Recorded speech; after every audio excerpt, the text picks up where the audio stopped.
കൂടെ അവരെന്ത് ചെയ്യും? സഞ്ചരിക്കും. പക്ഷേ ഈ ഗുഹയിൽ ദാവീദ് ചെയ്യുന്ന പോലെ കോഴി തന്റെ കുഞ്ഞുങ്ങളെ ചിറകിൻ കീഴിൽ ചെറുക്കും പോലെ എന്റെ മക്കളെ ചേർത്തുകൊള്ളുവാൻ എനിക്ക് എത്ര മനസ്സായാലും. ഈ വാക്യം എന്തിനാ എടുത്തെന്ന് ചോദിച്ചാൽ, അവൻ അഭിഷേകം പ്രാപിച്ച പ്രതിസന്ധിയുടെ നടുവിൽ പറഞ്ഞ കാര്യമില്ല. അവൻ ഓടി തന്റെ കുഞ്ഞിനെ മറയുപോലെ ദൈവത്തെയും നമ്മെ സൂക്ഷിക്കുന്ന ദൈവത്തെയാണ് ഹല്ലേലൂയ ഈ പകൽക്കാലം നാം ആരാധിക്കുന്നത്. ഈ സമയം നമ്മൾ ആരാധിക്കുന്നത് സാധാരണ ആ കാര്യം അറിയാമോ? അവൻ ചിറക് വിരിച്ചിരിക്കുകയാണ്. ഇല്ലായിരുന്നുവെങ്കിൽ ഈ ഭൂമിയിൽ നിന്ന് എപ്പോഴേ നമ്മൾ മാറ്റപ്പെട്ടു പോയേനെ. ഹല്ലേലൂയ. ദൈവം നമ്മളുടെ ആ ചിറകളിൽ നമ്മെ സൂക്ഷിച്ചില്ലായിരുന്നെങ്കിൽ നമ്മൾ അപ്പോഴേ ഈ ഭൂമിയിൽ മണ്ണിന് കൃമികൾക്ക് ഇരയായി തീർന്നേനെ. നമ്മുടെ ദൈവം നമ്മെ സൂക്ഷിച്ച് ഈ ആപത്തുകൾ ഒഴിഞ്ഞു പോകുമ്പോൾ ആ വാക്കുകൾ നിങ്ങൾ ശ്രദ്ധിച്ച് 57-ാം സങ്കീർത്തനമാണ്. ഈ ആപത്തും ഇതുകൊണ്ട് ഇവൾ തീരണം. കാര്യങ്ങളെ ദാവീദ് ഇവിടെ പ്രസ്താവിക്കുമ്പോൾ 1-ാം വാക്യം മുതൽ ഹല്ലേലൂയ ഭാവിക്കുന്നവർ ധിക്കാരം കാട്ടുമ്പോൾ അവൻ സ്വർഗത്തിൽ നിന്ന് കൈനീട്ടി എന്നെ രക്ഷിക്കും. ദൈവം തന്റെ മഹത്വം, ഹല്ലേലൂയ, അതാണ് ദൈവത്തിന്റെ മഹത്വം, ഹല്ലേലൂയ, സർവ്വഭൂമിയിലും പറക്കട്ടെ എന്ന് പറയാ. അവർ എന്റെ കാലടികൾക്ക് ഒരു വല വിരിച്ചിരിക്കുന്നു, എന്റെ മനസ്സ് ഇടിഞ്ഞിരിക്കുന്നു. അവർ എന്റെ മുമ്പിൽ ഒരു കുഴി കുഴിച്ചിരിക്കുന്നു, അതിൽ അവർ തന്നെ ശത്രു നശിക്കുകയാണ് ചെയ്യുന്നത്. ഹല്ലേലൂയ. വേദപുസ്തകത്തിന്റെ ഈ ഭാഷ ചോദിക്കുമ്പോൾ ഹല്ലേലൂയ ശത്രു ആഗ്രഹിച്ച കാര്യത്തിൽ നിന്ന് ദൈവം വിടിവിക്കുന്ന ഒരുപാട് ഭക്തന്മാരെ വേദപുസ്തകം പരിശോധിക്കുമ്പോൾ നമുക്ക് കാണുവാനായി സാധിക്കും. അല്ലെങ്കിൽ ഈ പകൽക്കാലം പൂർണ്ണമായി ഉറച്ചാട്ടെ എന്നെ വിടിവിക്കുന്ന ദൈവസന്നിധിയിൽ എന്ത് ചെയ്യുന്നു? ഇരുന്ന് പാടി ദൈവത്തെ സ്തുതിച്ചുകൊണ്ടിരിക്കുകയാണ്. ഒരു പാടി ദൈവത്തെ ആരാധിച്ചുകൊണ്ടിരിക്കുകയാണ്. ആരെയും കൊന്നിട്ടല്ല, ആരെയും പീഡിപ്പിച്ചിട്ടല്ല, ഒന്നും മോഷ്ടിച്ചിട്ടില്ല. ഇനിയോ ദൈവം ആഗ്രഹിക്കുന്ന തന്റെ അഭിഷക്തന്മാരെ അവരെ കാരാഗ്രഹത്തിൽ ലോക്കാക്കി വേദവസം നാപ്പോട്ട് വായിക്കുമ്പോൾ നമുക്ക് കാണുവാനായി സാധിക്കും. ആ ഹല്ലേലൂയ തടവിൽ ആയിരുന്ന സകല എണ്ണത്തിനും പറയുന്നില്ല.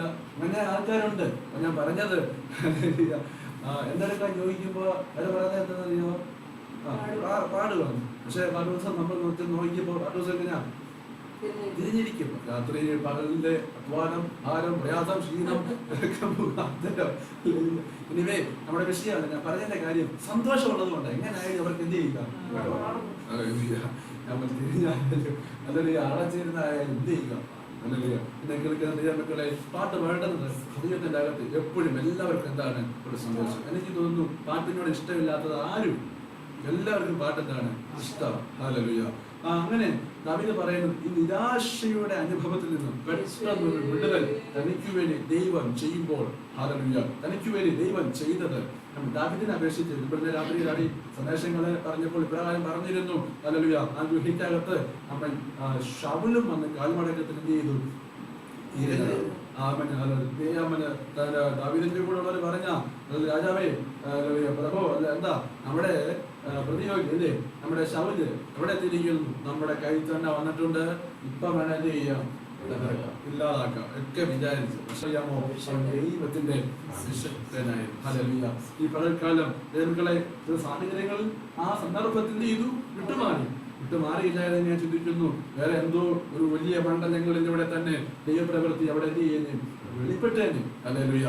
തിരിച്ചറിയുക അവന് ദൈവത്തിന്റെ കൃപയിൽ, നിങ്ങൾ പറഞ്ഞാൽ പ്രാർത്ഥനയിൽ, ആരാധനയിൽ, സഭാരാധനയിൽ, ശുശ്രൂഷയിൽ നമ്മെ ദൈവം ഏൽപ്പിച്ചിരിക്കുന്ന കാര്യത്തിൽ നാം പിന്മാറാതെ, നാം പുറകോട്ട് പോകാതെ ഏൽപ്പിച്ചിരിക്കുന്ന കാര്യം, ഇവനെ ഏൽപ്പിച്ചിരിക്കുന്ന കാര്യം, ദൈവമക്കളെ നിങ്ങളെ ഏൽപ്പിച്ചിരിക്കുന്ന കാര്യം വിശ്വസ്തയോടുകൂടെ ദൈവസന്നിധിയിൽ നാം ചെയ്തെടുക്കുമ്പോൾ ശത്രു എന്നെ തകർക്കാൻ ആഗ്രഹിച്ചാലും അവന്റെ ഹൃദയത്തെ മാറ്റിത്തിരിക്കുവാൻ എന്റെ ദൈവത്തിന് സാധിക്കും.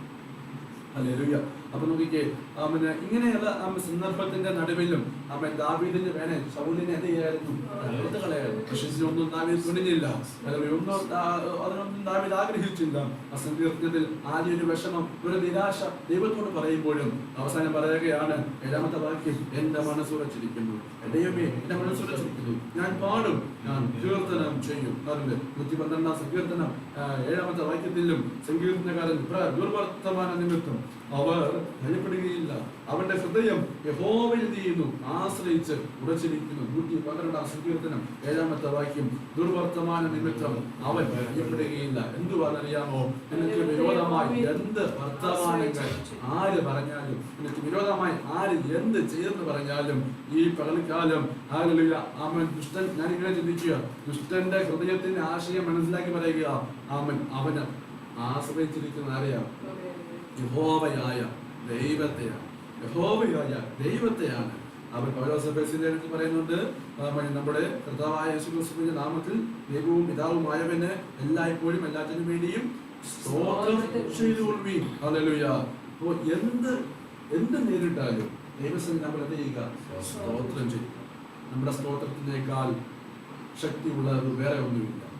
എന്റെ സ്തോത്രത്തിന് എന്തുകൊണ്ട്? വേറെ ശക്തിയുണ്ട്. അത് പുറപ്പെടുന്നതാണ്. ഞാൻ ഇവിടെ നിന്ന് പ്രാർത്ഥിക്കുമ്പോൾ എന്റെ ഹല്ലേലൂയ സ്തോത്രത്തിൽ വ്യാപരിക്കുന്ന ദൈവത്തിന്റെ ശക്തി. ഹല്ലേലൂയ ആമേൻ. പ്രവാചക പുസ്തകം യെശയ്യാവ് 15-ാമത്തെ വാക്യത്തിൽ പ്രവാചകൻ പറയുന്നുണ്ട്, അതുകൊണ്ട് നിങ്ങൾ കിഴക്ക് യഹോവയെയും സമുദ്രത്തിൻ തീരങ്ങളിൽ ഇസ്രായേലിന്റെ ദൈവമായ യഹോവയുടെ നാമത്തെ മഹത്വപ്പെടുത്തുവിൻ. എത്ര ആഴമേറിയ സന്ദേശമാണെന്നറിയാം. പ്രവാചകൻ 15-ാമത്തെ വാക്യത്തിൽ, അതുകൊണ്ട് നിങ്ങൾ കിഴക്ക് യഹോവയെയും സമുദ്ര തീരങ്ങളിൽ ഇസ്രായേലിന്റെ ദൈവമായ യഹോവയുടെ നാമത്തെ എന്ത് ചെയ്യുക? മഹത്വപ്പെടുത്തുക. ഹല്ലേലൂയ. ഈ പകൽക്കാലം ദൈവത്തെ മഹത്വപ്പെടുത്തുവാൻ, ദൈവത്തെ സ്തുതിക്കുവാൻ, ദൈവത്തെ ആരാധിക്കുവാൻ, ഹല്ലേലൂയ, ദൈവം നമുക്ക് ചെയ്യുന്ന എല്ലാ കൃപകൾക്കായി നന്ദിയോടെ കർത്താവിനെ ഹല്ലേലൂയ സ്തുതിക്കാം. നമ്മൾ കർത്തൃഭാഷയ്ക്ക് എടുക്കുമ്പോൾ നമ്മളെ അടി വായിക്കുമ്പോൾ പ്രകാരം നമ്മൾ വായിച്ചു കേൾപ്പിക്കുമല്ലോ. എല്ലാത്തിലും ചെയ്യുക, സ്തോത്രം ചെയ്യുക.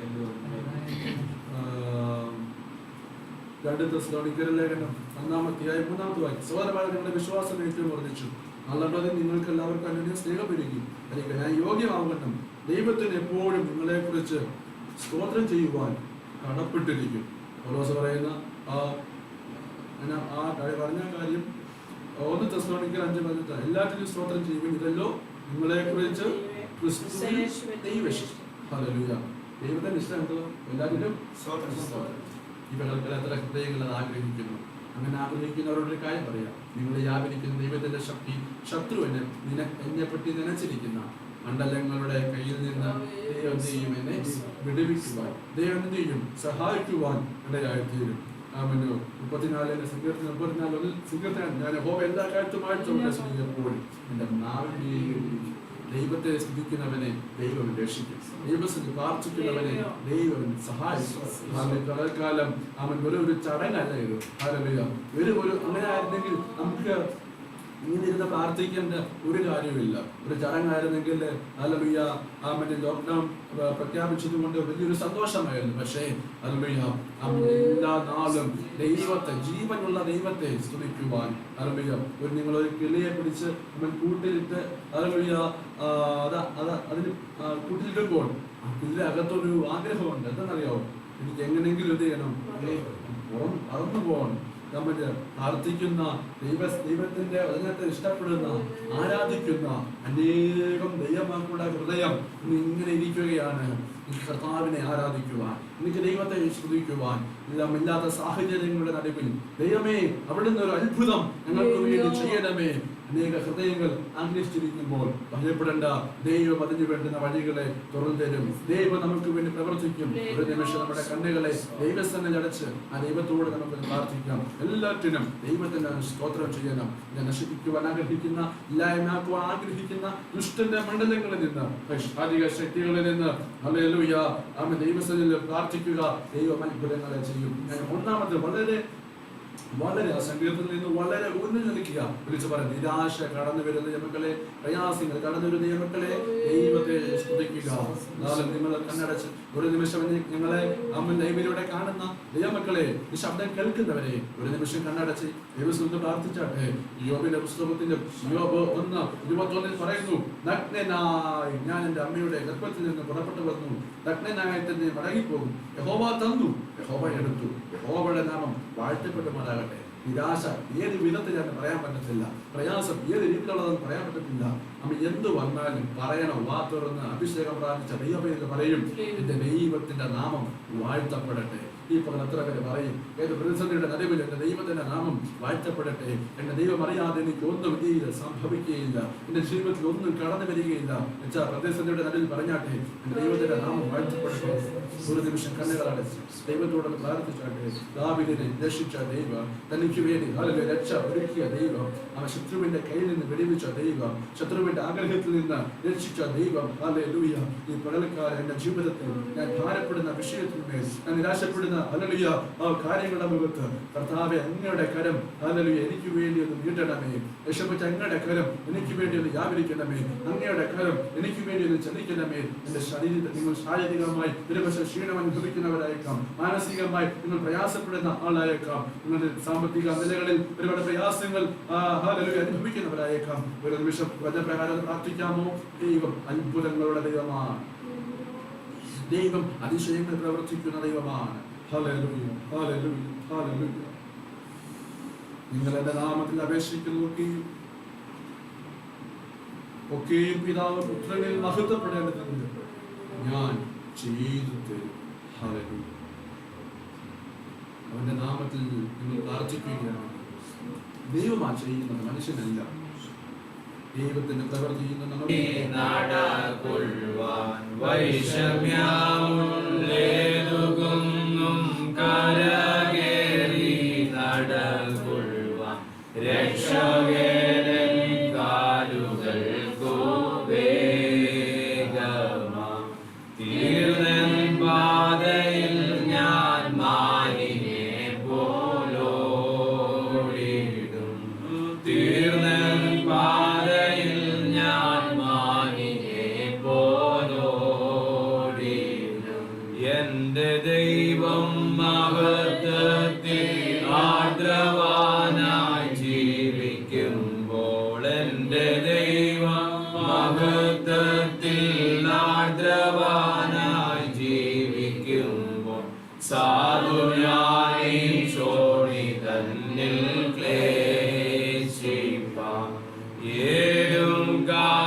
അനുഗ്രഹിക്കപ്പെട്ട നല്ല ഒരു പകൽക്കാലത്തിനായി ഒരിക്കൽ കൂടെ കർത്താവിനെ വാഴ്ത്തുന്നു. ഓൺലൈനിലും ഞങ്ങളെ വിവിധയിടങ്ങളിൽ ശ്രദ്ധിച്ചുകൊണ്ടായിരിക്കുന്ന ഏവർക്കും ഒരിക്കൽ കൂടെ നമ്മുടെ കർത്താവും രക്ഷകനുമായ യേശുക്രിസ്തുവിന്റെ നിശ്ചിത നാമത്തുള്ള സ്നേഹവന്ദനത്തെയും അറിയിക്കുന്നു. ദൈവം എല്ലാവരെയും ധാരാളമായി സഹായിക്കുകയും അനുഗ്രഹിക്കുകയും ചെയ്യുമാറാകട്ടെ. ഇന്ന് പകൽക്കാല അല്പസമയങ്ങൾ നമുക്ക് ഒരുമിച്ച് കർത്താവിന്റെ വചനത്തിൽ നിന്ന് ദൈവിക ആലോചന ശ്രവിക്കേണ്ടതിന് എബ്രായർക്കെഴുതിയ ലേഖനം 10-ാം അധ്യായത്തിലേക്ക് ഏവരുടെയും ശ്രദ്ധയെ ഞാൻ കർത്താവിൽ ക്ഷണിക്കുകയാണ്. എബ്രായർക്കെഴുതിയ ലേഖനം 10-ാം അധ്യായം അതിന്റെ 29-ാമത്തെ വാക്യം ഈ പകൽക്കാലം നമുക്ക് ദൈവസന്നിധിയിൽ വായിക്കാം. 29-ാമത്തെ വാക്യം.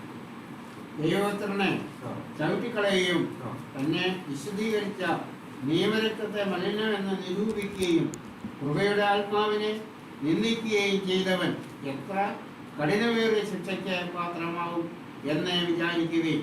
ആമേൻ.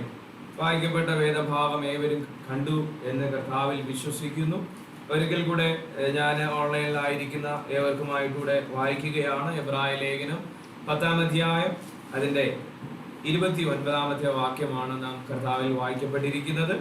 ആമേൻ. ഇപ്രകാരമാണ് ആ വാക്യം: ദൈവപുത്രനെ ചവിട്ടിക്കളയുകയും തന്നെ വിശുദ്ധീകരിച്ച നിയമ രക്തത്തെ മലിനമെന്ന് നിരൂപിക്കുകയും കൃപയുടെ ആത്മാവിനെ നിന്ദിക്കുകയും ചെയ്തവൻ എത്ര കഠിനമേറിയ ശിക്ഷയ്ക്ക് പാത്രമാകുമെന്ന് വിചാരിപ്പി.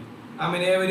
ആയിരിക്കുന്ന ഇടങ്ങളിൽ ബൈബിൾ തുറന്ന് വേദഭാഗങ്ങളെ ശ്രദ്ധിക്കുന്നുണ്ട് എന്ന് ഞാൻ കർത്താവിൽ വിശ്വസിക്കുകയാണ്. ആമേൻ. ആ വേദഭാഗത്തിൽ നിന്ന് കർത്താവ് എന്നോട് സംസാരിച്ച ഒരു ദൈവിക ആലോചന ഏവരുമായി നൽകി പ്രാർത്ഥിപ്പാൻ ഞാൻ ദൈവകൃപയിൽ ശരണപ്പെടുകയാണ്. ആമേൻ. പ്രധാനമായും 3 വിഷയങ്ങളെ ആമേൻ ആ വാക്യത്തിൽ അപ്പോസ്തലനായ പൗലോസ് ഓർപ്പിക്കുന്നുണ്ട്. 3 വിഷയങ്ങൾ. ആമേൻ. ഒന്ന് ലളിതമാക്കട്ടെ. 3 വിഷയങ്ങൾ എന്ന് പറഞ്ഞാൽ, ഒന്ന് ദൈവപുത്രനെ ചവിട്ടിക്കളയുകയും, രണ്ടാമതായി എഴുതപ്പെട്ടിരിക്കുന്നു നമ്മെ ഓരോരുത്തരെയും വിശുദ്ധീകരിച്ച രക്തം, അത് യേശു ക്രിസ്തുവിന്റെ രക്തമാണ്. എഴുതപ്പെട്ടിരിക്കുന്നു, നിയമ രക്തത്തെ മലിനമെന്ന് നിരൂപിക്കുകയും. മൂന്നാമതായി ഓർപ്പിക്കുന്നു, കൃപയുടെ ആത്മാവിനെ നിന്ദിക്കുകയും ചെയ്തവൻ എത്ര കഠിനമേറിയ ശിക്ഷയ്ക്ക് പാത്രമാകുമെന്ന് വിചാരിക്കും. ദൈവത്തിന്റെ കൃപയിൽ നിലനിന്നിട്ട് പിന്നോക്കം പോയ ഒരു വലിയ പറ്റത്തെ നോക്കിക്കൊണ്ട്, വിശേഷാൽ എബ്രായ ലേഖനത്തെ കുറിച്ച് അധികമായി പറയേണ്ട ആവശ്യകതയില്ല. ഒരുപാട് പ്രസംഗത്തിലൂടെ ആ ലേഖനത്തിന്റെ പ്രത്യേകത നമ്മൾ കേട്ടിട്ടുണ്ട്. എബ്രായ ക്രിസ്ത്യാനികൾക്ക് പൗലോസ് എഴുതിയ പുസ്തകമാണ്, ലേഖനമാണ് എബ്രായർക്ക് എഴുതിയ ലേഖനം. ഈ ഭാഗത്തൂടെ ഈ എബ്രായ ക്രിസ്ത്യാനികൾ ആയതുകൊണ്ട് അവർക്ക് സ്വജാതികളിൽ നിന്ന് ഒരുപാട് ബുദ്ധിമുട്ടുകൾ, വിശേഷാൽ എബ്രായർ ആയിരുന്നത് കൊണ്ട് ന്യായപ്രമാണത്തെ കുറിച്ചും മറ്റ് പഴയ നിയമത്തിലെ ശുശ്രൂഷകളെ കുറിച്ചൊക്കെ മറ്റ് ജാതികളെക്കാൾ ഉപരിയായിട്ട് അറിയാവുന്നവരാണ് ആര്? എബ്രായർ. അവർക്ക് ആ ആഴത്തിൽ ന്യായപ്രമാണത്തെ കുറിച്ചും മറ്റ് കാര്യാദികളെ കുറിച്ചും അറിയാം എന്നുള്ളത് കൊണ്ട് ഒരുപാട് നിലയിലുള്ള ദുരുപദേശങ്ങളുടേതായിട്ടുള്ള വിത്തുകളും മറ്റ് പല സ്വജാതി, അതായത് എബ്രായരിൽ നിന്ന് തന്നെ ചില പ്രതികൂലങ്ങളും എബ്രായ ക്രിസ്ത്യാനികൾക്ക് കടന്നു വരുവാനിടയായി തീർന്നപ്പോൾ അവരെ ആ ദൈവിക പ്രത്യാശയിൽ നിലനിർത്തേണ്ടതിന് പൗലോസ് എഴുതി ചേർത്ത ഒരു അധ്യായമായി അല്ലെങ്കിൽ ഒരു ലേഖനമായി എബ്രായ ലേഖനത്തെ നമുക്ക് കാണുവാൻ കഴിയും.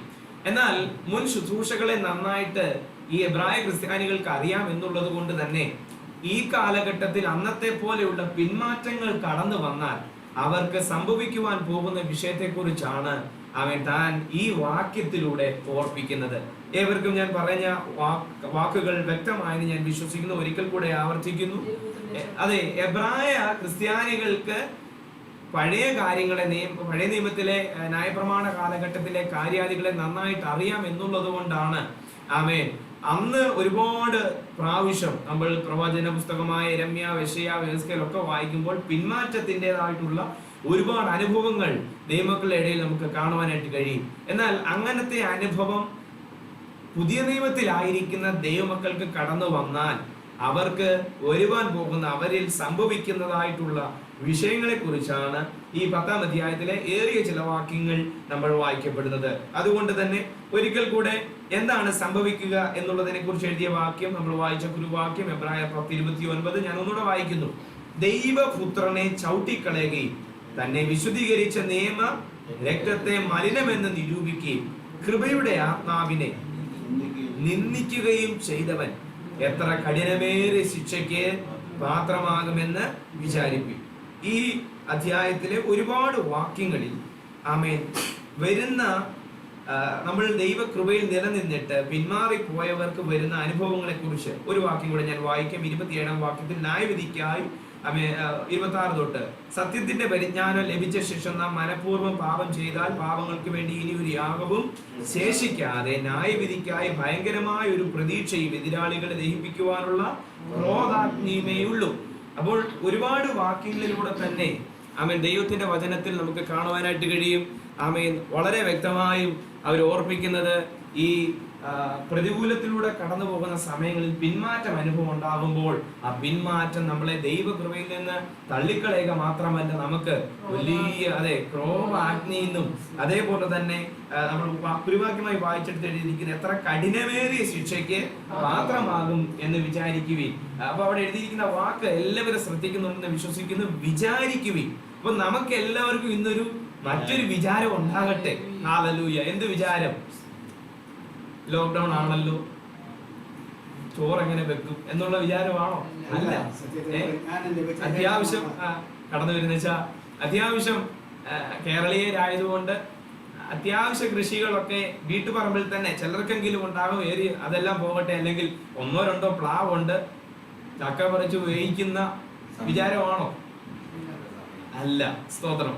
അങ്കിള് പറഞ്ഞു അതെ, ആ സമയമാ. ഇപ്പൊ എല്ലാവർക്കും അതൊരു വലിയ താല്പര്യമായിരിക്കുകയാണ്. പോട്ടെ. എന്നാൽ അതിനെക്കുറിച്ചൊക്കെയുള്ള വിചാരമാണോ? ഭൗതിക ജീവിതത്തെ കുറിച്ചുള്ള വിചാരമാണോ? അല്ല.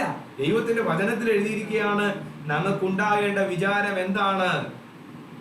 എന്റെയും നിങ്ങളുടെയും ജീവിതത്തിൽ പ്രതികൂലങ്ങൾ ഉണ്ടാകുമ്പോൾ പിന്മാറി പോയി കഴിഞ്ഞാൽ നമ്മൾ എത്ര കഠിനമേറിയ ശിക്ഷയ്ക്ക് പാത്രമാകുമെന്ന് വിചാരിക്കുന്നു. Praise the Lord.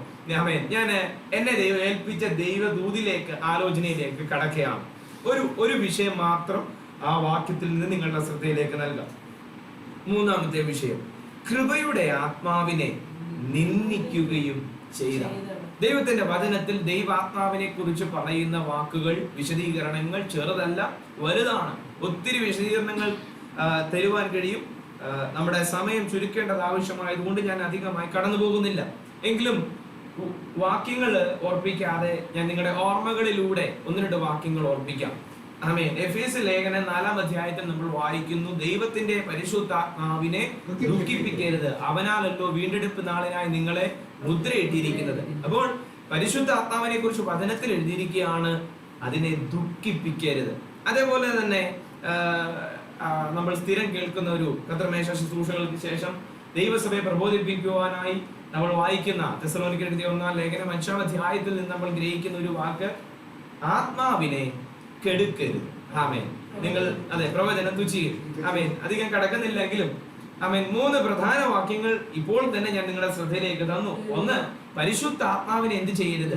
ദുഃഖിപ്പിക്കരുത്. 2, ആത്മാവിനെ എന്ത് ചെയ്യരുത്? കെടുക്കരുത്. അതേപോലെ തന്നെ പൗലോസ് എബ്രായ ലേഖനത്തിൽ എഴുതിയിരിക്കുക, കൃപയുടെ ആത്മാവിനെ നിന്ദിക്കരുത്.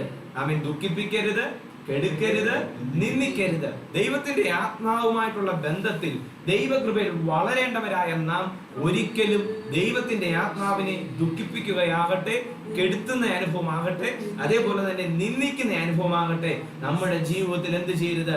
കടന്നു വരരുത്. ആമേൻ. എന്നെ ലൈവിൽ കാണുന്നവരോട് ഒരിക്കൽ കൂടെ ഞാൻ ആവർത്തിച്ച് ഓർപ്പിക്കുകയാണ്, ഈ അനുഭവങ്ങൾ നമ്മുടെ ജീവിതത്തിൽ കടന്നു വരുമ്പോഴാണ് പൗലോസ് പറയുന്നു, എത്ര കഠിനമേറിയ ശിക്ഷയ്ക്ക് നാം പ്രാപ്തരായി തീരും, പാത്രമാകുമെന്ന് വിചാരിക്കുകയും. അതേപോലെ തന്നെ തൊട്ട് മുകളിലുള്ള വാക്യം ഞാൻ മുമ്പേ വായിച്ചു കേൾപ്പിച്ചല്ലോ, അത് ന്യായവിധിക്കായി ഭയങ്കരമായ ഒരു പ്രതീക്ഷയും എതിരാളികളെ ദഹിപ്പിക്കാനുള്ള ക്രോധ അഗ്നിയുമേ ഉള്ളൂ. ആമേൻ. എങ്ങനെയുള്ളവരെ കുറിച്ച് അവിടെ അത് എഴുതിയിരിക്കുന്നത് വിശദീകരിക്കുന്നില്ല. സത്യത്തിന്റെ പരിജ്ഞാനം ലഭിച്ച ശേഷം പാപം ചെയ്യുന്നവരെ കുറിച്ച്, അല്ലെങ്കിൽ ആമേൻ പിന്മാറിപ്പോകുന്നവരെ കുറിച്ച് വചനത്തിൽ പറയുന്നു, അവരെ രക്ഷിക്കുവാൻ കഴിയാത്ത നിലയിലേക്ക് അവർ കടന്നു പോകുവാനിടയായി തീരും. ആമേൻ. നിങ്ങളെ വിശുദ്ധീകരിച്ച യേശുവിനെ ആമേൻ മറ്റൊരു വാക്യത്തിൽ നമ്മൾ കാണുന്നല്ലോ, അവനെ വീണ്ടും ക്രൂശിക്കുന്നവരായി നാം തീരാൻ പാടില്ല. എന്റെ ഓർമ്മയിൽ ഈ അധ്യായത്തിൽ തന്നെ അങ്ങനത്തെ ഒരുപാട് വാക്യങ്ങൾ ആമേൻ കാണുവാൻ കഴിയും. ഞാൻ വിഷയത്തിലേക്ക് കടന്നു വരികയാണ് ദൈവമക്കളെ. അപ്പോൾ കൃപയുടെ ആത്മാവിനെ നമ്മൾ എന്ത് ചെയ്യരുത്? നിന്ദിക്കരുത്. ആമേൻ. നിന്ന എന്നുള്ള വിഷയത്തെ കുറിച്ച് വിശദീകരിക്കേണ്ട ആവശ്യമില്ലല്ലോ. ആമേൻ. നമ്മളെ ഒരാൾ എന്തെങ്കിലും ഒരു വിഷയം പറഞ്ഞ്, എന്തെങ്കിലും ഒരു കാര്യം പറഞ്ഞ് അതെ നിന്ദിക്കുവാനായിട്ട് ഇടയായി തീർന്നു കഴിഞ്ഞാൽ നമുക്ക് എല്ലാവർക്കും വളരെ ഭാരമാണ്, വിഷമമാണ്. ആമേൻ. ദൈവത്തിന്റെ വചനത്തിൽ തന്നെ അന്നയെ പെനീനെ നിന്ദിച്ച സന്ദർഭം നമുക്കറിയാം. ഒത്തിരി ഉദാഹരണങ്ങളുണ്ട്. ഈ നിന്ദിക്കുന്ന അനുഭവങ്ങൾ വളരെ പ്രയാസമുളവാക്കുന്നതാണ്. അതേ അർത്ഥത്തിൽ തന്നെ നമുക്ക് ആമേൻ ഈ വാക്യത്തെയും എടുക്കാം. കൃപയുടെ ആത്മാവിനെ നമ്മൾ നിന്ദിച്ചാൽ ആമേൻ പരിശുദ്ധാത്മാവ് ദുഃഖിക്കേണ്ടതായിട്ട് എന്ത് ചെയ്യും? ഇടയായി തീരും. ആമേൻ. എന്തുകൊണ്ടാണ് ആമേൻ ഈ കൃപയുടെ ആത്മാവിനെ നിന്ദിക്കരുത് എന്ന് പറയുന്നത്? ഈ ഒരു കാലഘട്ടത്തിൽ, വിശേഷം ലോക്ക്ഡൌണിൽ ആയിരിക്കുന്ന ഈ സന്ദർഭത്തിൽ ആമേൻ ഈ ഒരു ദൂത് ഞാൻ പ്രാർത്ഥിക്കുമ്പോൾ കർത്താവിനോട് ഇടപെട്ടതായതുകൊണ്ട് തന്നെ, ഇന്ന് നിങ്ങൾക്ക് നൽകുവാൻ ഇടപെട്ടതായതുകൊണ്ട് തന്നെ ആമേൻ ഈ ഒരു സന്ദർഭത്തിലായിരിക്കുമ്പോൾ അതിന്റെ പ്രാധാന്യത നമുക്ക് അല്പം കൂടെ വ്യക്തമായി ലഭിക്കുവാനായിട്ട് ഇടയായി തീരും. ദൈവത്തിന്റെ വചനത്തിൽ ആമേൻ കൃപയുടെ ആത്മാവിനെ നിന്ദിക്കരുത് എന്ന് പറയുമ്പോൾ ഈ കൃപയുടെ ആത്മാവിന്റെ പ്രത്യേകതകൾ എന്താണ്? കൃപയുടെ ആത്മാവ് ഒരാളുടെ മേൽ പകരപ്പെട്ടാൽ ആ വ്യക്തിയിൽ സംഭവിക്കുന്ന സംഭവങ്ങൾ, കാര്യങ്ങൾ എന്താണ്? ഇവയെല്ലാം നമുക്കൊന്ന് ഗ്രഹിക്കേണ്ടത് ആവശ്യമുണ്ടെങ്കിലും ഒരു 10-15 മിനിറ്റിനകം ഞാൻ പ്രാർത്ഥിച്ച് ദൈവസന്നിധിയിൽ താണിരിക്കുവാൻ ആഗ്രഹിക്കുകയാണ്. ദൈവമക്കളെ, കൃപയുടെ ആത്മാവ് ഒരു വ്യക്തിയുടെ മേൽ പകരപ്പെട്ടിട്ടുണ്ടെങ്കിൽ അവരുടെ ജീവിതത്തിന്റെ പ്രത്യേകതയാണ് അവർ ഏറിയ സമയം ദൈവത്തോട് ചേർന്ന് ആയിരിക്കും. ദൈവത്തിന്റെ സന്നിധി, വിശേഷാൽ ദൈവത്തിന്റെ സാന്നിധ്യം അവർ അനുഭവിക്കുവാൻ എപ്പോഴും കൊതിക്കും. ഒരു മിനിറ്റ് അവർക്ക് ദൈവ സാന്നിധ്യം അനുഭവിക്കാൻ കഴിയുന്നില്ല എങ്കിൽ എന്റെ കാഴ്ചപ്പാടിൽ അവർ മറ്റെന്ത് കിട്ടുന്നതിനേക്കാളും ബുദ്ധിമുട്ടുള്ളവരായിരിക്കും. Praise the Lord. ചിലർക്ക് എന്തെങ്കിലും ഒരു ആവശ്യം ഉണ്ടാകുമ്പോൾ അതിന്റെ സാമ്പത്തികമാണ് ആവശ്യമെങ്കിൽ ആ സാമ്പത്തികം ഇല്ലെങ്കിൽ വല്ലാതെ ഭാരമായി തീരും. അതേപോലെ തന്നെ മറ്റെന്തും വിഷയമാകട്ടെ, അത് ലഭ്യമാകാത്തപ്പോൾ ഒരു വ്യക്തിയുടെ ജീവിതത്തിൽ എന്ത് കിട്ടാതിരുന്ന് ഏറ്റവും കൂടുതൽ ബുദ്ധിമുട്ടും പ്രയാസവും ഉണ്ടാകുന്നു, അതിനേക്കാൾ വലിയ ബുദ്ധിമുട്ടാണ് കൃപയുടെ ആത്മാവിനെ ദുഃഖിപ്പിക്കുന്ന, നിന്ദിക്കുന്ന, വേദനിപ്പിക്കുന്ന, കെടുക്കുന്ന സന്ദർഭം എന്ന് ദൈവത്തിന്റെ വചനത്തിൽ കാണുവാനിടയായി തീരും. മടങ്ങി വരട്ടെ. കൃപയുടെ ആത്മാവുള്ള ഒരു വ്യക്തി എപ്പോഴും ദൈവത്തോട് ചേർന്നായിരിക്കും. ഒന്നുകൂടെ ഇറങ്ങി ഞാൻ ഓർപ്പിക്കുവാൻ ആഗ്രഹിക്കുന്നു. കൃപയുടെ ആത്മാവുള്ള ഒരു വ്യക്തിയുടെ പ്രത്യേകത, അവർ കൂടുതൽ സമയം പ്രാർത്ഥിച്ചുകൊണ്ടിരിക്കും. ഹല്ലേലൂയ. ഈ ദിവസങ്ങളിൽ സാക്ഷ്യം പറഞ്ഞപ്പോഴും എനിക്ക് കേൾക്കുവാൻ കഴിഞ്ഞു. നിങ്ങൾക്ക് പലർക്കും ഈ ദിവസങ്ങളിൽ പ്രാർത്ഥിക്കുവാൻ, കൂടുതലായി പ്രാർത്ഥിപ്പാൻ കഴിയുന്നു. അങ്ങനെയെങ്കിൽ ഞാൻ ഉറപ്പായും പറയട്ടെ, നിങ്ങളുടെ മേൽ എന്തുണ്ട്? കൃപയുടെ ആത്മാവുണ്ട്. എന്നെ കേൾക്കുന്നവരായ എല്ലാവരോടും ഞാൻ ഓർപ്പിക്കുവാൻ ആഗ്രഹിക്കുന്നു. ഈ ദിവസങ്ങളിൽ ലോക്ക്ഡൌൺ ആയിട്ടും നമുക്ക് പ്രാർത്ഥിക്കാൻ കഴിയുന്നില്ലെങ്കിൽ ഇന്ന് ഈ വചനത്തിന് മുമ്പാകെ ഒന്ന് സമർപ്പിച്ചു കൊടുക്കുക. കൃപയുടെ ആത്മാവിനാൽ ദൈവം നമ്മളെ നിറയ്ക്കാൻ പോകുകയാണ്. അതെ, നിങ്ങളായിരിക്കുന്ന ഇടത്ത്, അത് എവിടവുമാകട്ടെ, ആ സ്ഥലത്ത് നിങ്ങൾ ദൈവത്തിലേക്ക് തങ്ങളെ ഒന്ന് ഏൽപ്പിച്ചു കൊടുക്കുക. ആ കൃപയുടെ ആത്മാവിനാൽ ദൈവം നിങ്ങളെ ഇന്ന് പകൽ നിറയ്ക്കുവാൻ പോവുകയാണ്. അത് എന്ത് വിഷയത്തിന്റെ നടുവിലും കൂടുതൽ സമയം പ്രാർത്ഥിപ്പാൻ നമ്മെ പ്രേരിപ്പിക്കുന്ന കൃപയുടെ ആത്മാവിനെ കൊണ്ട് ദൈവം നമ്മളെ ഇന്ന് പകൽ നിറയ്ക്കുവാൻ പോവുകയാണ്. ഹല്ലേലൂയ. അതിനായി ഞാൻ ഒരു വാക്യം നിങ്ങളുടെ ശ്രദ്ധയിലേക്ക് ഒന്ന് നൽകി മുമ്പോട്ട് കടന്നു പോവുകയാണ്. പ്രവാചകൻ സെഖര്യാവ് അതിനെ കുറിച്ച് വചനത്തിൽ എഴുതിയിരിക്കുന്ന വാക്ക് ഇപ്രകാരമാണ്. വേഗത്തിൽ സെഖര്യാ പ്രവാചകന്റെ പുസ്തകം 12-ാം അധ്യായം അതിന്റെ 10-ാമത്തെ വാക്യത്തിലേക്ക് നമുക്ക് വേഗത്തിൽ ഒന്ന് കടന്നു വരാം. സെഖര്യാ പ്രവാചകന്റെ പുസ്തകം 12-ാം അധ്യായം അതിന്റെ 10-ാമത്തെ വാക്യം.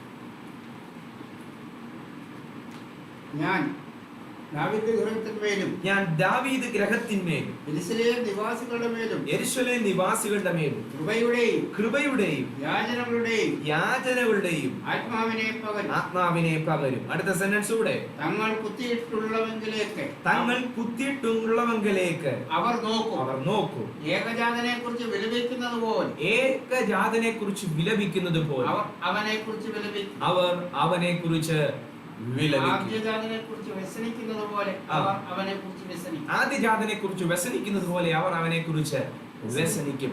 സെഖര്യാ പ്രവാചകൻ ഓർപ്പിക്കുന്ന ഒരു വാക്ക്, ഈ കൃപയുടെ ആത്മാവിനെ കുറിച്ച് ഒന്ന് വിശദീകരിക്കേണ്ടത് ആവശ്യമായതുകൊണ്ട്, അവർക്കുള്ള പ്രത്യേകതയെ കുറിച്ച് ഒന്ന് ഓർപ്പിക്കേണ്ടതായതുകൊണ്ടാണ് ഈ വാക്യം ഞാൻ എടുത്തത്. നമുക്ക് ശ്രദ്ധിക്കുക. പ്രവാചകൻ വിളിച്ചു പറയുകയാണ്, ആരുടെ മേലാണ് ഈ കൃപയുടെ ആത്മാവ് ഉള്ളത് എന്ന് ചോദിച്ചാൽ വചനത്തിൽ വ്യക്തമായി എഴുതിയിരിക്കുന്നു, പ്രാർത്ഥിക്കുന്നവരുടെ മേലാണ്. ഈ കൃപയുടെ ആത്മാവ് ഒരു വ്യക്തിയുടെ മേലുണ്ടെങ്കിൽ അവരുടെ പ്രത്യേകത, അവർക്കുള്ള താല്പര്യം പ്രാർത്ഥിക്കുക എന്നുള്ളതാണ്. ഈ വാക്യത്തിൽ അത് വ്യക്തമാണ്. ഞാൻ ദാവീദ് ഗ്രഹത്തിന്റെ മേൽ യെരൂശലേം നിവാസികളുടെ മേലും എന്തിനെ പകരും? കൃപയുടെയും യാചനയുടെയും ആത്മാവിനെ എന്ത് ചെയ്യും? പകരും. കൃപയുടെയും യാചനയുടെയും ആത്മാവിനെ ആരുടെ മേലാ പകരുന്നേ? ദൈവത്തിന്റെ ജനത്തിന്റെ മേൽ, ദാവീദ് ഗ്രഹത്തിന്റെ മേൽ, യെരൂശലേം നിവാസികളുടെ മേൽ പകരും. ഈ ആത്മാവിനെ പകർന്നു കഴിയുമ്പോഴാണ് വചനത്തിൽ എഴുതി, അവർ എവിടേക്ക് നോക്കും? തങ്ങൾ കുത്തിയിട്ടുള്ളവങ്കിലേക്ക് നോക്കും. ഈ ലോക്ക്ഡൌണിൽ ഈ ഒരു പദം, ദൈവത്തെ നിന്ദിച്ച, ദൈവത്തെ വേദനിപ്പിച്ച, ദൈവത്തെ ദുഃഖിപ്പിച്ച അനേകർ ഒന്നുകൂടെ ഇറങ്ങി ഞാൻ പറയുകയാണ്, പെന്തക്കോസ്തൽ ഗോളത്തിൽ ക്രിസ്ത്യാനികളുടെ കൂട്ടത്തിൽ തന്നെ ഉള്ളപ്പോൾ അവരെ നോക്കി പരിശുദ്ധാത്മാവ് ഇന്ന് ഓർപ്പിക്കുകയാണ്, ആ ആത്മാവിനെ നമ്മുടെ മേൽ പകർന്നിരിക്കുന്നത് അതേ ദൈവത്തിന് വിരോധമായി ചിന്തിച്ച, ദൈവത്തിന് വിരോധമായി പ്രവർത്തിച്ച ആ ദൈവത്തിങ്കിലേക്ക് മടങ്ങി വരുമ്പോൾ, അവനെങ്കിലേക്ക് നമ്മുടെ കണ്ണുകൾ ഉയർത്തുമ്പോൾ അവന്റെ വിടുതൽ നമ്മുടെ ജീവിതത്തിലേക്ക് തരുവാൻ നമ്മുടെ ദൈവം വിശ്വസ്തനായ ദൈവമാണ്. ഇന്ന് പകൽ ഈ വചനം കേൾക്കുമ്പോൾ തങ്ങളെ അതിനായി സമർപ്പിക്കട്ടെ. അപ്പാ, എന്റെ മേൽ ആ ദൈവ കൃപ കൊണ്ട്, ആ കൃപയുടെ ആത്മാവിനെ കൊണ്ട് ഇന്ന് പകൽ എന്ത് ചെയ്യണമേ? നിറയ്ക്കണമേ. ഹല്ലേലൂയ. കൃപയുടെ ആത്മാവിനെ കൊണ്ട് ദൈവം നമ്മളെ നിറയ്ക്കുമ്പോൾ ഉള്ള പ്രത്യേകത ഞാൻ ഓർപ്പിക്കാം. യെഹെസ്കേൽ പ്രവാചകൻ പറയുന്ന ഒരു വാക്ക്, കൃപയുടെ ആത്മാവിനെ കൊണ്ട് ദൈവം നമ്മളെ നിറയ്ക്കുമ്പോൾ ദൈവത്തിന്റെ നമുക്ക് പ്രാർത്ഥിക്കാൻ, ദൈവത്തോട് പ്രാർത്ഥിക്കാൻ കഴിയുമെന്നാൽ പ്രാർത്ഥിക്കുന്ന നമ്മളോടുള്ള ദൈവത്തിന്റെ ബന്ധത്തെ കുറിച്ച് പ്രവാചകൻ യെഹെസ്കേൽ 39-ാം അധ്യായം അതിന്റെ 29-ാമത്തെ വാക്യം നമുക്ക് വേഗത്തിൽ ഒന്ന് വായിക്കാം. യെഹെസ്കേൽ പ്രവചനം 39-ാം അധ്യായം അതിന്റെ 29-ാമത്തെ വാക്യം. ഞാൻ ഇസ്രായേൽ ഗ്രഹത്തിന്മേൽ എന്റെ ആത്മാവിനെ പകർന്നിരിക്കുകയാണ്, ഇനി എന്റെ മുഖം ഞാൻ അവർക്ക് എന്ത് ചെയ്യില്ല? മറയ്ക്കുകയില്ല. അപ്പോൾ കൃപയുടെ ആത്മാവിനെ പ്രാപിച്ച് നാം ദൈവത്തോട് പ്രാർത്ഥിക്കുമ്പോൾ, അതെ, കഴിഞ്ഞ കാലങ്ങളിൽ പിന്തിരിഞ്ഞു പോയ ദൈവസന്നിധിയിൽ മടങ്ങി വരുമ്പോൾ വചനത്തിൽ എഴുതി ആ ആത്മാവിനെ എന്റെ മേലും നിങ്ങളുടെ മേലും പകർന്ന് പ്രാപ്തിപ്പാൻ നമ്മളെ പ്രാപ്തരാക്കുന്നത്, അതെ, ദൈവികമായ പ്രവൃത്തി. അവിടെ എഴുതിയിരിക്കുന്ന വാക്ക് ഞാൻ ആവർത്തിച്ചോർപ്പിക്കുന്നു. അതെ, എന്റെ മുഖം അവർക്ക് മറയ്ക്കുകയില്ല എന്ന് യഹോവയായ കർത്താവിന്റെ അരുളപ്പാട്. പ്രവാചകൻ വിളിച്ചു പറയുക, ഈ ആത്മാവിനെ എന്റെ മേലും നിങ്ങളുടെ മേലും ദൈവം പകർന്നിരിക്കുന്നത് കൊണ്ട് കഴിഞ്ഞ കാലങ്ങളിൽ പലപ്പോഴും പലർക്കും തോന്നി, അതെ, ദൈവം എന്നെ മറന്നുപോയിരിക്കുന്നു, ദൈവം എന്റെ വിഷയത്തെ വിട്ടുകളഞ്ഞിരിക്കുന്നു എന്ന്. എന്നാൽ ഇന്ന് പകൽ പരിശുദ്ധാത്മാവ് ഓർപ്പിക്കുകയാണ്, ഇല്ല, കൃപയുടെ ആത്മാവിനെ പകർന്നിരിക്കുന്നത് ആ വിഷയത്തെ ഓർത്ത് അതിന്റെ മേലൊരു പ്രവൃത്തി ചെയ്യുവാൻ ഇന്ന് പകൽ ദൈവത്തിന്റെ വലിയ പ്രവൃത്തി പരിശുദ്ധാത്മാവ് വെളിപ്പെടുത്തുവാൻ പോകുകയാണ്. Hallelujah, hallelujah. ഞാൻ മടങ്ങി വരുവാൻ ആഗ്രഹിക്കുന്നു, സമയം അതിവേഗത്തിൽ പോകുന്നല്ലോ ദൈവമക്കളെ. അപ്പൊ കൃപയുടെ ആത്മാവിനെ പകർന്നിരിക്കുന്നത് നമ്മൾ എന്ത് ചെയ്യാൻ വേണ്ടിയാ? ദൈവസന്നിധിയിലേറിയ സമയം പ്രാർത്ഥിപ്പാൻ. അങ്ങനെ കൃപയുടെ ആത്മാവിനെ പ്രാപിച്ച് നമ്മൾ പ്രാർത്ഥിക്കുമ്പോൾ ദൈവത്തിന്റെ വചനത്തിൽ എഴുതിയിരിക്കുന്നു, ദൈവം നമ്മളെ എന്ത് ചെയ്തില്ല, ദൈവത്തിന്റെ മുഖം നമുക്ക് മറയ്ക്കുകയില്ല. ഹല്ലേലൂയ. പാട്ടുകാരൻ ഇങ്ങനെ പാടുന്നല്ലോ, മാറില്ലവൻ, മറക്കില്ലവൻ, മയങ്ങില്ലവൻ, ഉറങ്ങില്ല, ഈ ദൈവം എന്റെ ദൈവം, ഈ താതരിക്കുമ്പോൾ ആമേൻ. യൂദയുടെ ലേഖനത്തിനകത്ത് വായിക്കേണ്ട, ആമേൻ, ഇങ്ങനെ എഴുതിയിരിക്കുന്നു, പരിശുദ്ധാത്മാവിൽ പ്രാർത്ഥിച്ചു. നിങ്ങൾക്ക് ഓർമ്മയുണ്ടെന്ന് വിശ്വസിക്കുന്നു. പരിശുദ്ധാത്മാവിൽ നാം പ്രാർത്ഥിക്കുമ്പോൾ ആ ആത്മാവിന്റെ വലിയ പ്രവൃത്തി, അവൻ കർത്താവിന്റെ മുഖം നമ്മുടെ നേരെ അവൻ തിരിക്കുവാനിടയായി തീരും. ഹല്ലേലൂയ. ഈ ആത്മാവിനെ പ്രാപിച്ചവരുടെ പ്രത്യേകതയാ, അവർ ദൈവത്തിന്റെ മുഖത്ത് നോക്കിയാ പ്രാർത്ഥിക്കുന്നു. സ്തോത്രം, ഹല്ലേലൂയ. ഒരു ചെറിയ ഉദാഹരണം നിങ്ങൾക്ക് അറിയാവുന്നതാണ്. ആമേൻ. പൗലോസ് അപ്പോസ്തലൻ ആമേൻ റോമ ലേഖനത്തിൽ പറയുന്ന ഒരു വാക്ക് ഇപ്രകാരമാണ്. റോമർക്ക് എഴുതിയ ലേഖനം 8-ാം അധ്യായം 15-ാമത്തെ വാക്യത്തിൽ നമ്മൾ ഇപ്രകാരം കാണുന്നു, നിങ്ങൾ പിന്നെയും, റോമർക്ക് എഴുതിയ ലേഖനം 8-ാം അധ്യായം അതിന്റെ 15-ാമത്തെ വാക്യം സുപരിചിതമായ വാക്യമാണ്, നിങ്ങൾ പിന്നെയും ഭയപ്പെടേണ്ടതിന് ദാസ്യത്തിന്റെ ആത്മാവിനെ അല്ല, പിതാവേ എന്ന് വിളിക്കുന്ന പുത്രത്വത്തിന്റെ ആത്മാവിനെ അത്ര എന്ത് ചെയ്തിരിക്കുന്നത്, പ്രാപിച്ചിരിക്കുന്നത്. അതെ, ദൈവത്തിന്റെ കൃപയുടെ ആത്മാവിനെ ദൈവം നമ്മളിൽ പകർന്നിരിക്കുമ്പോൾ നമ്മൾ ഒരിക്കലും നോക്കുന്നത് ദൈവത്തിന്റെ കയ്യിലേക്ക് പോലും അല്ല, ദൈവത്തിന്റെ മുഖത്തേക്കാണ്, ദൈവത്തിങ്കിലേക്കാണ്. സങ്കീർത്തനത്തിലെ വാക്യം നിങ്ങൾ ഓർക്കുന്നല്ലോ, ദാസൻ യജമാനന്റെ കരത്തിൽ നോക്കുമ്പോൾ ദാസിമാർ യജമാനത്തിമാരുടെ അത് എന്ന പോലെ അവരുടെ ആവശ്യകതകൾ നടക്കാൻ നോക്കുമ്പോൾ ഇന്ന് പകൽ നാം പ്രാർത്ഥിക്കുന്നത് അവന്റെ മുഖത്തേക്ക്, അവങ്കലേക്ക് നമ്മുടെ കണ്ണുകൾ ഉയർത്തിയാൽ നമുക്ക് സഹായവുമായി അവൻ വരുവാനിടയായി തീരും. അതെ, ഈ ലോക്ക്ഡൌൺ കാലത്ത് നമുക്ക് അതിനായി കഴിയട്ടെ. ഇന്ന് വായിച്ച സങ്കീർത്തനത്തിലെ ആ വാക്യം അവൻ നിങ്ങൾ ധ്യാനിച്ചുകൊണ്ടേ ഇരിക്കുകയായിരുന്നല്ലോ. ഞാൻ ആ വാക്യം മാത്രം ഒന്ന് പറഞ്ഞു മുമ്പോട്ട് പോവുകയാണ്. 57-ാം സങ്കീർത്തനത്തിന്റെ പ്രാരംഭ വാക്യത്തിന്റെ 4-ാം സെന്റൻസിൽ, അതെ, ഈ ആപത്തുകൾ ഒഴിഞ്ഞു പോകോളം ഞാൻ ഈ ആപത്തുകൾ, ഈ പ്രതികൂലങ്ങൾ, ഈ പ്രതിസന്ധികളൊക്കെ നിറഞ്ഞിരിക്കുന്ന ഈ സമയത്ത് എത്ര പേർ ഒന്നുകൂടെ പറയാൻ ഇടയായി തീരും, ഞാൻ എന്റെ ദൈവത്തിന്റെ ചിറകിന്റെ കീഴിൽ മറഞ്ഞിരിക്കും. അത് ഈ ദിവസങ്ങൾ അതിനായിട്ട് ഇടയായി തീരട്ടെ. കൃപയുടെ ആത്മാവിനെ പ്രാപിച്ച് കർത്താവിന്റെ സന്നിധിയിൽ ചേർന്നിരിപ്പാൻ നമുക്ക് ഇടയായി തീരട്ടെ. ദൈവമക്കളെ, ഒറ്റ കാര്യങ്ങൾ ഓർപ്പിക്കുന്നു, ഈ ആത്മാവിനെ പ്രാപിച്ചാൽ നമുക്ക് നല്ല കോൺഫിഡന്റ്, നല്ല പ്രാഗൽഭ്യമാ ദൈവത്തോട് പ്രാർത്ഥിക്കാൻ. നമ്മൾ പ്രാർത്ഥിച്ചാൽ എത്ര പേർ വിശ്വസിക്കുന്നു, ഞാൻ ഈ ആത്മാവിനെ പ്രാപിച്ച് ഞാൻ പ്രാർത്ഥിച്ചാൽ എന്റെ ജീവിതത്തിൽ ഞാൻ പ്രാർത്ഥിക്കുന്ന വിഷയത്തിന് ഒരു മറുപടിയുണ്ട്. സ്തോത്രം. മറുപടി എന്തുമാകട്ടെ, ഹല്ലേലൂയ. മറുപടി ദൈവത്തിന്റെ സന്നിധിയിൽ നിന്ന് നോയെന്നാകട്ടെ, ഏസെന്നാകട്ടെ, പക്ഷെ മറുപടി ഉണ്ട്. പിടികിട്ടുന്നവർക്കായിട്ട് സ്തോത്രം. പലപ്പോഴും പലരും പ്രാർത്ഥിച്ച് നാക്കേലെ വെള്ളവും പറ്റി വേർത്തൊലിച്ച് കുളിച്ച് ദൈവം പ്രവർത്തിക്കുന്നത്. പക്ഷെ ദൈവം പറയും, ഇത്രാം തീയതി ഞാൻ പ്രവർത്തിക്കും, ഹല്ലേലൂയ, ഇത്രാം തീയതി ഞാൻ നിങ്ങൾക്ക് വേണ്ടി ഒരു അത്ഭുതം ചെയ്യും. ദൈവം അത്രയ്ക്ക് കൃത്യമായി സംസാരിക്കുന്ന ദൈവമാണ്. എടുത്ത് വിശദീകരിക്കേണ്ട ആവശ്യകതയില്ല. എന്നെ കേൾക്കുന്ന ഏവർക്കും അങ്ങനത്തെ ഒത്തിരി അനുഭവങ്ങളുണ്ട്. ഡേറ്റ് വെച്ച്, സമയം വെച്ച്, അതെ, കാലം വെച്ച് ഇടപെടുകയും വിടുതൽ തരികയും പ്രവർത്തിക്കുകയും ചെയ്യുന്ന ഒരു ദൈവത്തെയാണ് നാം സേവിക്കുന്നത്. ഹല്ലേലൂയ. എന്നാൽ ദൈവമക്കളെ, യേശു കർത്താവിനെ ഒരു ഉദാഹരണമായി ഞാൻ മുമ്പോട്ട് വെക്കുകയാണ്. ഈ ആത്മാവുള്ള കർത്താവ് ഗെത്സമന തോട്ടത്തിൽ വന്ന് പ്രാർത്ഥിച്ചൊരു പ്രാർത്ഥന നിങ്ങൾക്കറിയാം. മർക്കോസിന്റെ സുവിശേഷത്തിൽ കർത്താവിന്റെ പ്രാർത്ഥനയ്ക്കും കൊടുത്തിരിക്കുന്ന ഒരു പദം റോമാലേഖനത്തിൽ നമ്മൾ വായിച്ച പദമാ അബ്ബാ പിതാവേ. ആമേൻ. ആ വാക്യം കൂടെ വായിച്ച് നമുക്ക് പ്രാർത്ഥിക്കാം. ആമേൻ. മർക്കോസിന്റെ സുവിശേഷം 14-ാം അധ്യായം അതിന്റെ 36-ാമത്തെ വാക്യം നമുക്ക് ദൈവസന്നിധിയിൽ വായിക്കാം. മർക്കോസിന്റെ സുവിശേഷം 14-ാം അധ്യായം അതിന്റെ 36-ാമത്തെ വാക്യം.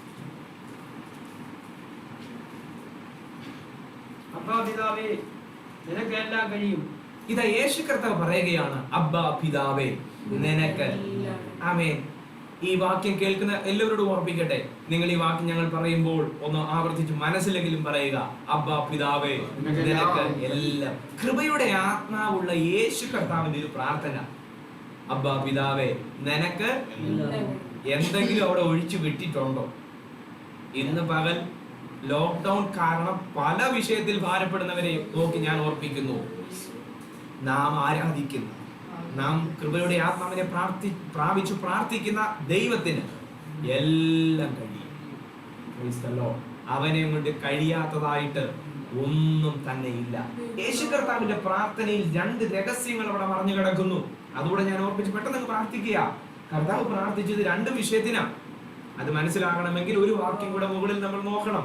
35-ാമത്തെ വാക്യത്തിൽ കർത്താവ് ദൈവത്തോട് പിതാവിനോട് പറയുകയാണ്, പിന്നെ അല്പം മുൻപോട്ട് വന്ന നിലത്ത് വീണു, കഴിയുമെങ്കിൽ ആ നാഴിക നീങ്ങി പോകണം എന്നെ പ്രാർത്ഥിച്ചു. കണ്ടോ? ഒന്ന്, പിതാവിനോട് യേശു പ്രാർത്ഥിക്കുന്ന 1-ാമത്തെ പ്രാർത്ഥന, ആ നാഴിക എന്ത് ചെയ്യണം? കണ്ടോ? നാഴിക എന്ത് ചെയ്യണം എന്ന് പറഞ്ഞാൽ യേശു അനുഭവിക്കുന്ന ആ ഒരു ടൈം അല്ലെങ്കിൽ ഒരു സീസൺ, ആ ഒരു അനുഭവം, ആ ഒരു സന്ദർഭം, ആ ഒരു സാഹചര്യം, ആ ഒരു ടൈം കർത്താവേ നീ എന്ത് ചെയ്യണമേ? അബ്ബാ പിതാവേ എന്ന് വിളിച്ച് കൃപയുടെ ആത്മാവിനെ പ്രാപിച്ച് നമ്മൾ ആയിരിക്കുന്ന ഇടത്ത് ദൈവത്തോട് പ്രാർത്ഥിക്കാമോ? കർത്താവേ ഈ COVID-19 നാഴികയെ അങ്ങ് നീക്കണമേ. യെസ്, നിശ്ചയമായി ഞാൻ പറയുന്നു, ദൈവം ഒരു അത്ഭുതത്തെ ചെയ്യാൻ പോവുകയാണ്. 2, കർത്താവ് പ്രാർത്ഥിച്ച 2-ാമത്തെ വിഷയം 36-ാം വാക്യത്തിന്റെ നമ്മൾ വായിച്ചു. 36-ാമത്തെ വാക്യത്തിൽ നിനക്കെല്ലാം കഴിയും, ഈ പാനപാത്രം എങ്കിൽ നിന്ന് നീക്കണം. ഒന്ന്, ആ സീസണെ, ആ ടൈമിനെ നീ എന്ത് ചെയ്യണമെന്ന് നീക്കണം. 2, ആ വിഷയത്തെ, അങ്ങനെയല്ലേ അതിനെ നമുക്ക് മനസ്സിലായി, ആ വിഷയത്തെ ഏതാ? പാനപാത്രം അല്ലെങ്കിൽ ക്രൂശ് എന്ന വിഷയത്തെ അത് അവിടെ എല്ലാം ഓർപ്പിക്കുന്നുണ്ട് വാക്യം. എങ്കിലും ഞാൻ ഇച്ഛിക്കുന്നത് പോലെയല്ല, നീ ഇച്ഛിക്കുന്നത് പോലെ ആകട്ടെ എന്ന് പറഞ്ഞു. ഒന്ന്, ആമേൻ, കഴിയുമെങ്കിൽ ഒന്ന് ഈ നാഴിക എന്ത് ചെയ്യണം? നീങ്ങണം. കഴിയുമെങ്കിൽ കർത്താവേ, അത് മാത്രമല്ല ഈ പാനപാത്രം. അതെ, നാം കൃപയുടെ അബ്ബാ പിതാവേ, ആ വാക്കൊക്കെ എത്ര ആഴമാണ്. അവിടെ തന്നെ ആ വാക്ക് മറ്റെങ്ങും യേശു പ്രാർത്ഥനയിൽ ഉപയോഗിക്കാത്തൊരു വാക്ക് അവിടെ വ്യക്തമാണ്. അബ്ബാ പിതാവേ എന്ന് വിളിച്ച് പിതാവായ ദൈവത്തോട് യേശു പ്രാർത്ഥിക്കുകയാണ്, ഈ നാഴിക ഒന്ന് നീങ്ങണം, ഈ പാനപാത്രം ഒന്ന് നീങ്ങണം. നമുക്കും പ്രാർത്ഥിക്കാം, അബ്ബാ പിതാവേ ഈ COVID-19 എന്ന ഈ രോഗം എന്ന വിഷയം ഒന്ന് മാറണം. ഈ ലോക്ക്ഡൌൺ എന്ന നാഴിക, ഈ ലോക്ക്ഡൌൺ എന്ന ഈ സീസൺ ഒന്ന് മാറിപ്പോകേണ്ടത് ആവശ്യമാണ്. നമുക്ക് ഒരുമിച്ച് പ്രാർത്ഥിക്കാം. അങ്ങനെ പ്രാർത്ഥിക്കുന്നെങ്കിൽ ദൈവം ഒരു അത്ഭുതത്തെ നമുക്ക് വേണ്ടി ചെയ്യാൻ പോവുകയാണ്. ലോക്ക്ഡൌൺ കാരണം, COVID-19 കാരണം നമ്മളൊക്കെ ഒത്തിരി ബുദ്ധിമുട്ടിക്കൊണ്ടിരിക്കുകയാണ് ദൈവങ്ങളെ. അതിന്റെ നടുവിൽ ദൈവം ഒരു അത്ഭുതത്തെ നമുക്ക് വേണ്ടി ചെയ്യാൻ പോവുകയാണ്. നമുക്ക് ഏവർക്കും സുപരിചിതമായ ഒരു വാക്യം ലൂക്കോസിന്റെ സുവിശേഷം എടുത്തു വായിക്കേണ്ട. ലൂക്കോസിന്റെ സുവിശേഷത്തിൽ യേശു കർത്താവ് മലയിൽ നിന്ന് ഇറങ്ങി വരുമ്പോൾ ശിഷ്യന്മാരുടെ അടുക്കൽ ചന്ദ്രരോഗം പിടിച്ചൊരു മനുഷ്യനുമായി കടന്നു വന്ന സന്ദർഭം നമുക്കറിയാം. ശിഷ്യന്മാർക്ക് ആർക്കും അവനെ എന്ത് ചെയ്യാൻ കഴിഞ്ഞില്ല. രഹസ്യമായിട്ട്, പരസ്യമായിട്ട് യേശു പറഞ്ഞ വിഷയം ഞാൻ ഓർപ്പിക്കുന്നില്ല. രഹസ്യമായിട്ട് ശിഷ്യന്മാർ കാരണം ചോദിച്ച് യേശുവിന്റെ അടുത്ത് ചെന്നപ്പോൾ പറഞ്ഞൊരു വാക്ക്, പ്രാർത്ഥനയാലും ഉപവാസത്താലും അല്ലാതെ ഈ ജാതി ഒന്നിനാലും നീങ്ങി പോവുകയില്ല. അതെ, രോഗമായാൽ അതിനെ അല്ല, വ്യാധിയായാൽ അതിനെ അല്ല, ജാതിയായാൽ അതിനെ നീക്കാൻ ഉപവാസത്തിലും പ്രാർത്ഥനയ്ക്കും. യെസ്, നമുക്ക് ഒരുമിച്ച് സക്കറിയ വിളിച്ചു പറഞ്ഞതുപോലെ കുത്തിയവെങ്കിലേക്ക് നോക്കാം. യാക്കോബ് വിളിച്ചു പറഞ്ഞതിൽ കുത്തിയവെങ്കിലേക്ക് നോക്കാം. നോക്കുന്ന നമുക്ക് വേണ്ടി ഒരു മറുപടിയുമായി, ഒരു വിടുതലുമായി, ഒരു ഉത്തരവുമായി വെളിപ്പെടുന്ന സ്വർഗമുണ്ട്. ഒരു രഹസ്യം കൂടെ ഓർപ്പിക്കാം. അബ്ബാ പിതാവേ എന്ന് വിളിച്ച് പ്രാർത്ഥിച്ച യേശുവിന്റെ പ്രാർത്ഥനയുടെ മുമ്പിൽ സ്വർഗം ചലിച്ചു.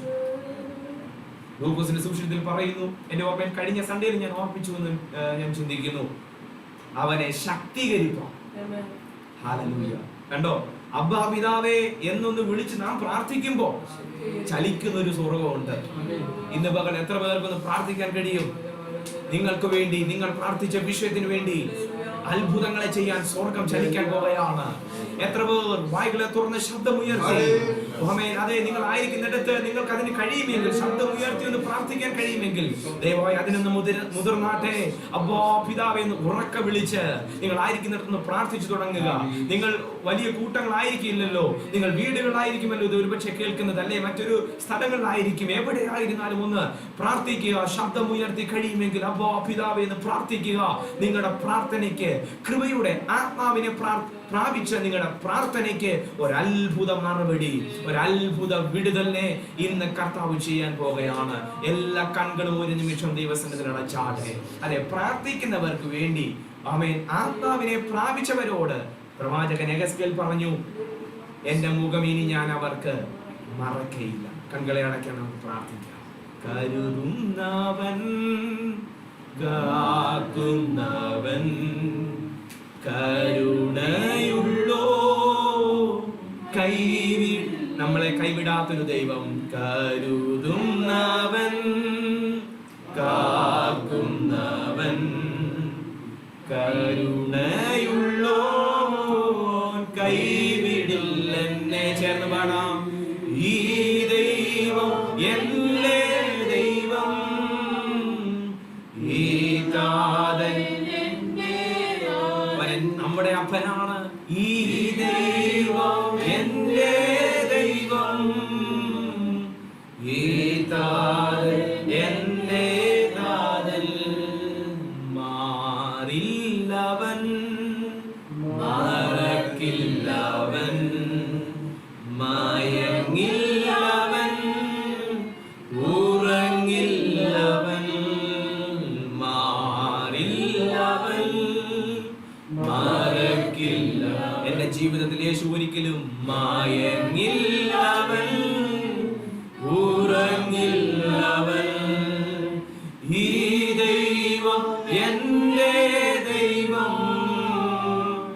ഈ താതൻ എന്റെ താതൻ. ഈ ദൈവം എന്റെ ദൈവം, ഈ താതൻ. ഒരു നിമിഷം നമ്മുടെ കണ്ണുകളെ അടച്ച് അബ്ബാ പിതാവേ എന്ന് നമുക്കൊന്ന് പ്രാർത്ഥിക്കാം. അങ്ങനെ തന്നെ നമ്മുടെ ദൈവത്തെ ഒന്ന് വിളിച്ചു പ്രാർത്ഥിക്കാം.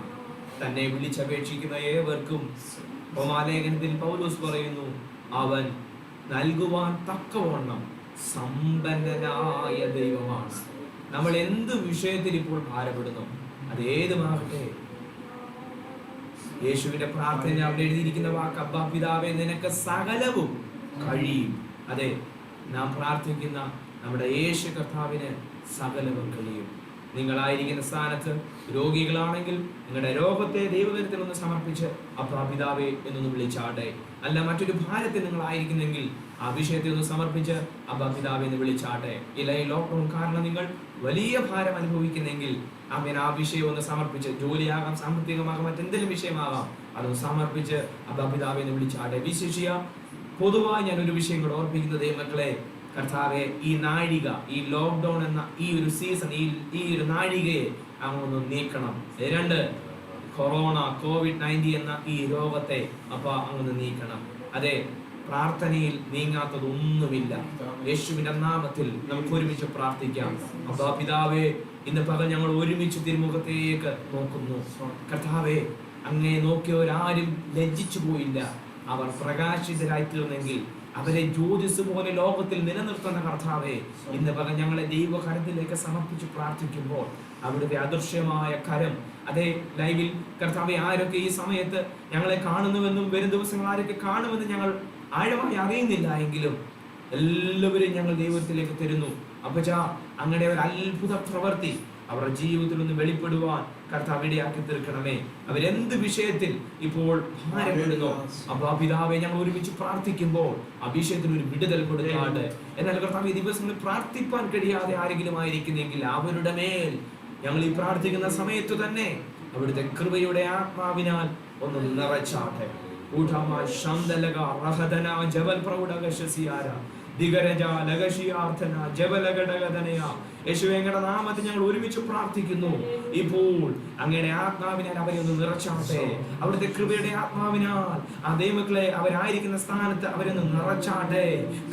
കൃപയുടെ ആത്മാവിനാൽ നിറഞ്ഞ് ശക്തമായി ദൈവസന്നിധിയിൽ പ്രാർത്ഥിക്കുവാൻ മണിക്കൂറുകൾ, അതേ സമയം അറിയാത്ത നിലയിൽ ഇരിക്കുന്ന സ്ഥലം മറന്ന് മണിക്കൂറുകൾ പ്രാർത്ഥിക്കുന്ന ഒരു അനുഭവം യേശു ക്രിസ്തുവിന്റെ നാമത്തിൽ ഈ നിമിഷം മുതൽ അവരുടെ ജീവിതങ്ങളിൽ വെളിപ്പെടട്ടെ.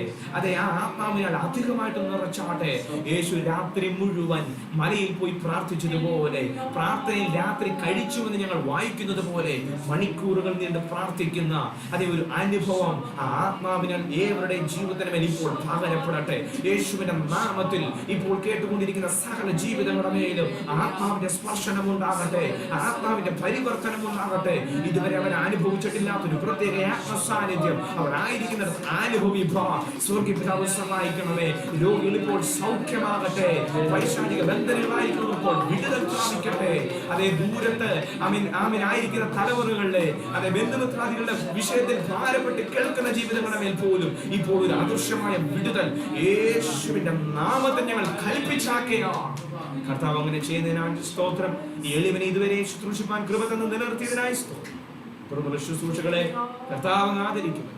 സകലമാനം അങ്ങേക്ക് യേശു ക്രിസ്തുവിന്റെ നാമത്തിൽ തന്നെ ഈ വചനങ്ങളാൽ കർത്താവ് എല്ലാവരെയും ധാരാളമായി അനുഗ്രഹിക്കുന്നു.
നമ്മുടെ കരങ്ങളെ ഉയർത്തി നമ്മുടെ ദൈവത്തെ മഹത്വം കരേറ്റാം.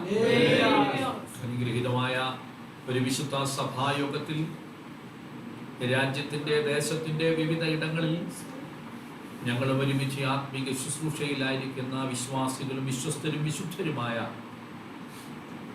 എല്ലാ പ്രിയപ്പെട്ടവർക്കും നമ്മുടെ രക്ഷകനും നമ്മുടെ കർത്താവുമായ യേശു ക്രിസ്തുവിന്റെ നാമത്തിലുള്ള സ്നേഹത്തെയും ദൈവാത്മാവുള്ള വന്ദനത്തെയും ഈ പകൽക്കാലം ഞാൻ നിങ്ങളെ അറിയിക്കുന്നു. കർത്താവ് നിങ്ങളെല്ലാവരെയും അനുഗ്രഹിക്കുകയും ദൈവത്തിന്റെ പരിശുദ്ധാത്മാവ് എല്ലാവരെയും സഹായിക്കുകയും ചെയ്യുമാറാകട്ടെ. അനുഗ്രഹീതമായ ആത്മീക ദൂതുകൾ ഈ സമയം അത്രയും നാം കേൾക്കുകയും പ്രാർത്ഥിക്കുകയും ചെയ്തുകൊണ്ടിരുന്നു. അപ്പോസ്തലനാകുന്ന പൗലോസ് എബ്രായർക്കെഴുതിയ ലേഖനം 10-ാം അധ്യായത്തിന്റെ 29 വാക്യത്തിൽ വളരെ വ്യക്തമായി പ്രിയ ബോബസ് നിങ്ങളോട് സംസാരിച്ചു.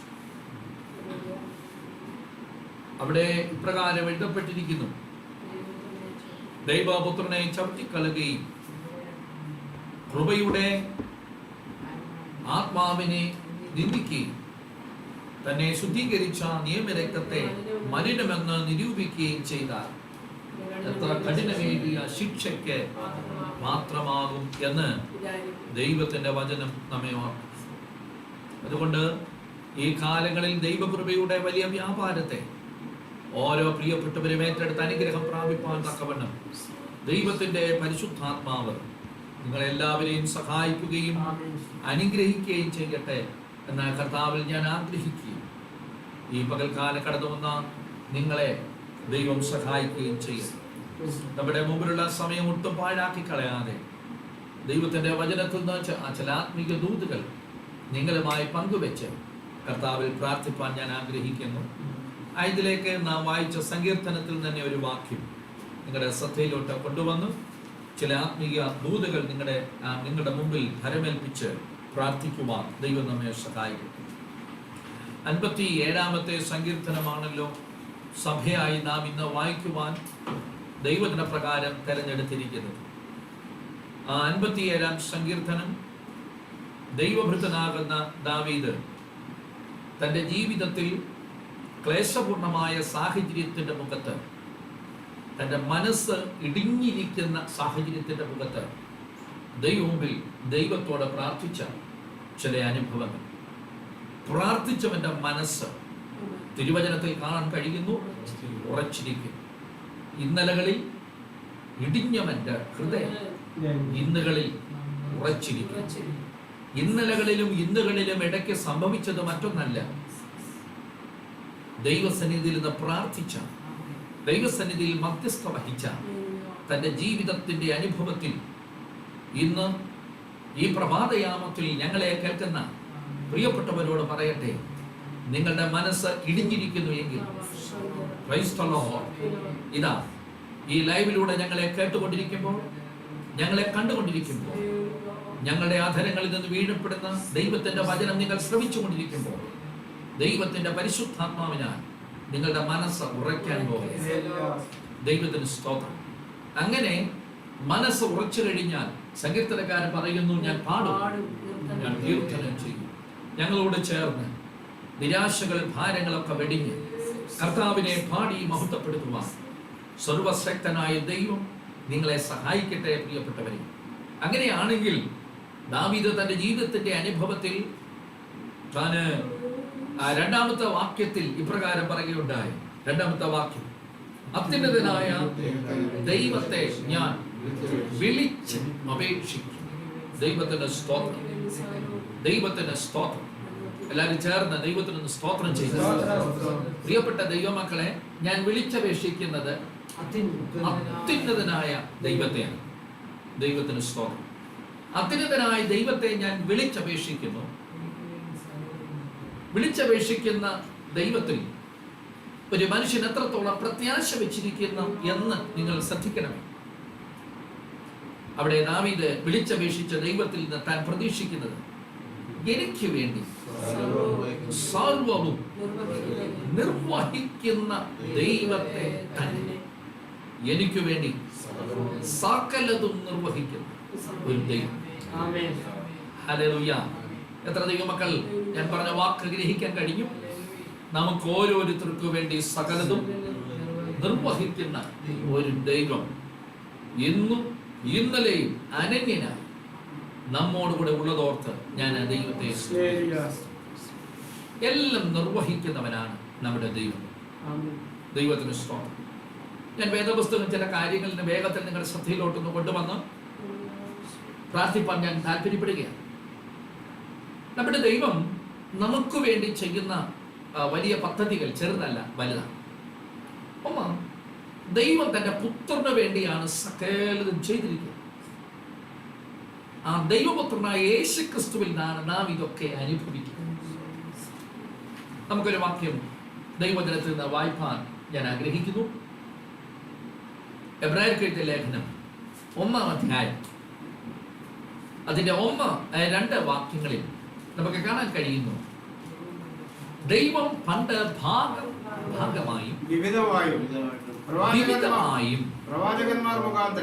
പ്രവാചകന്മാർ മുഖാന്തരം അരുളി പിതാക്കന്മാരോട് അരുളി ചെയ്തിട്ട് ഈ അന്ത്യകാലത്ത്, ശ്രദ്ധിക്കണമേ, ആദ്യകാലത്തിൽ പ്രവാചകന്മാർ മുഖാന്തരം പിതാക്കന്മാരോട് അരുളി ചെയ്ത ദൈവം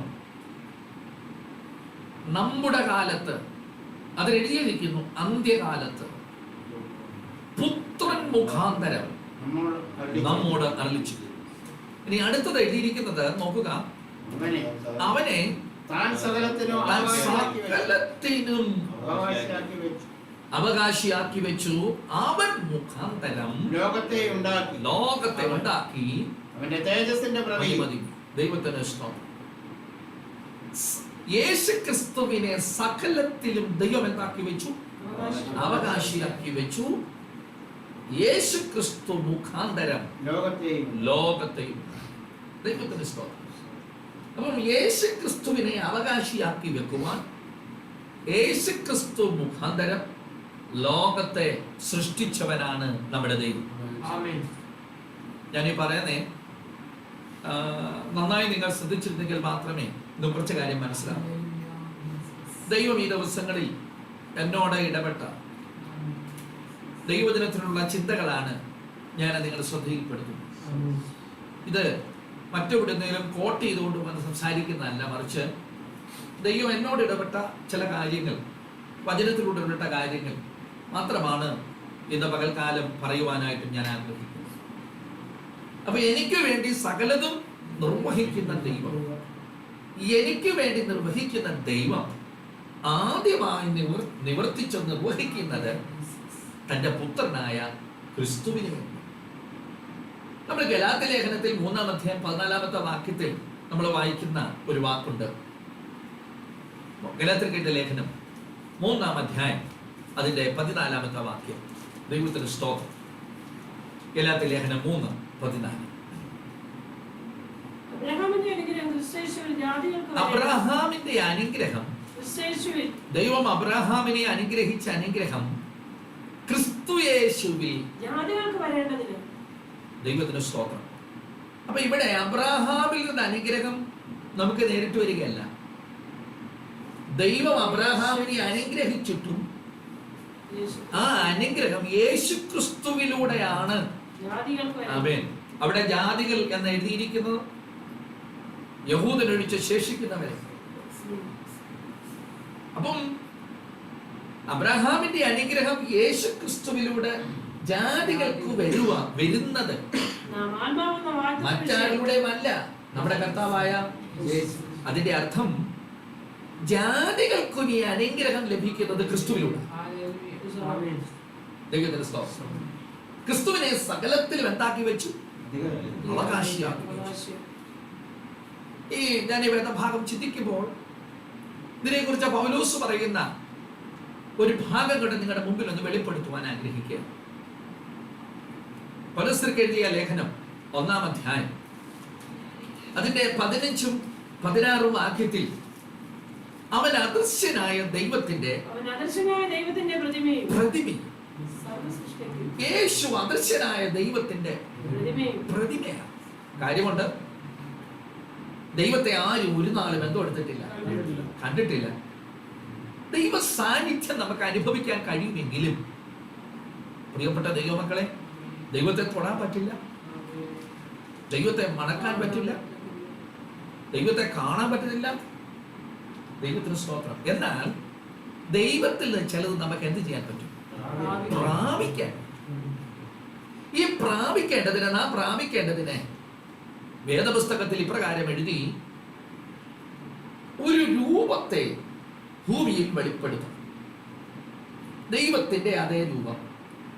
അതുകൊണ്ട് പൗലോസ്ലീഹ തന്റെ ആത്മവെളിപ്പാടിൽ ആ രൂപത്തെ കണ്ടുകൊണ്ട് പറയുകയാണ്, അവൻ അദൃശ്യനായ ദൈവത്തിന്റെ പ്രതിമയും സകല സൃഷ്ടിയുടെയും ആദ്യജാതനുമാണ്. ഇനി അടുത്ത വാക്യത്തിൽ പൗലോസ് പറയുന്നത്, നമ്മൾ ചുവന വാക്യം ശ്രദ്ധിക്കണം. അവനെ എബ്രായത്തിൽ പറഞ്ഞല്ലോ, സകലത്തിലും ദൈവം യേശുവിനെ അവകാശിയാക്കി വെച്ചു. അവന് വേണ്ടി ലോകത്തെയും ദൈവം എന്തുകൊടുത്തു? സൃഷ്ടിച്ചു. ഈ സൃഷ്ടിച്ച ദൈവം നമുക്ക് കാണാൻ കഴിയുന്ന പൗലോസ് പറയുകയാണ്, സ്വർഗത്തിലുള്ളതും ഭൂമിയിലുള്ളതും ദൈവത്തിന് സ്തോത്രം, ദൃശ്യമായതും അദൃശ്യമായതും, സിംഹാസനങ്ങളാകട്ടെ, കർത്തൃത്വങ്ങളാകട്ടെ, വാഴ്ചകളാകട്ടെ, അധികാരങ്ങളാകട്ടെ, സകലവും അവൻ മുഖാന്തരം സൃഷ്ടിക്കപ്പെട്ടു. അവനായിട്ടും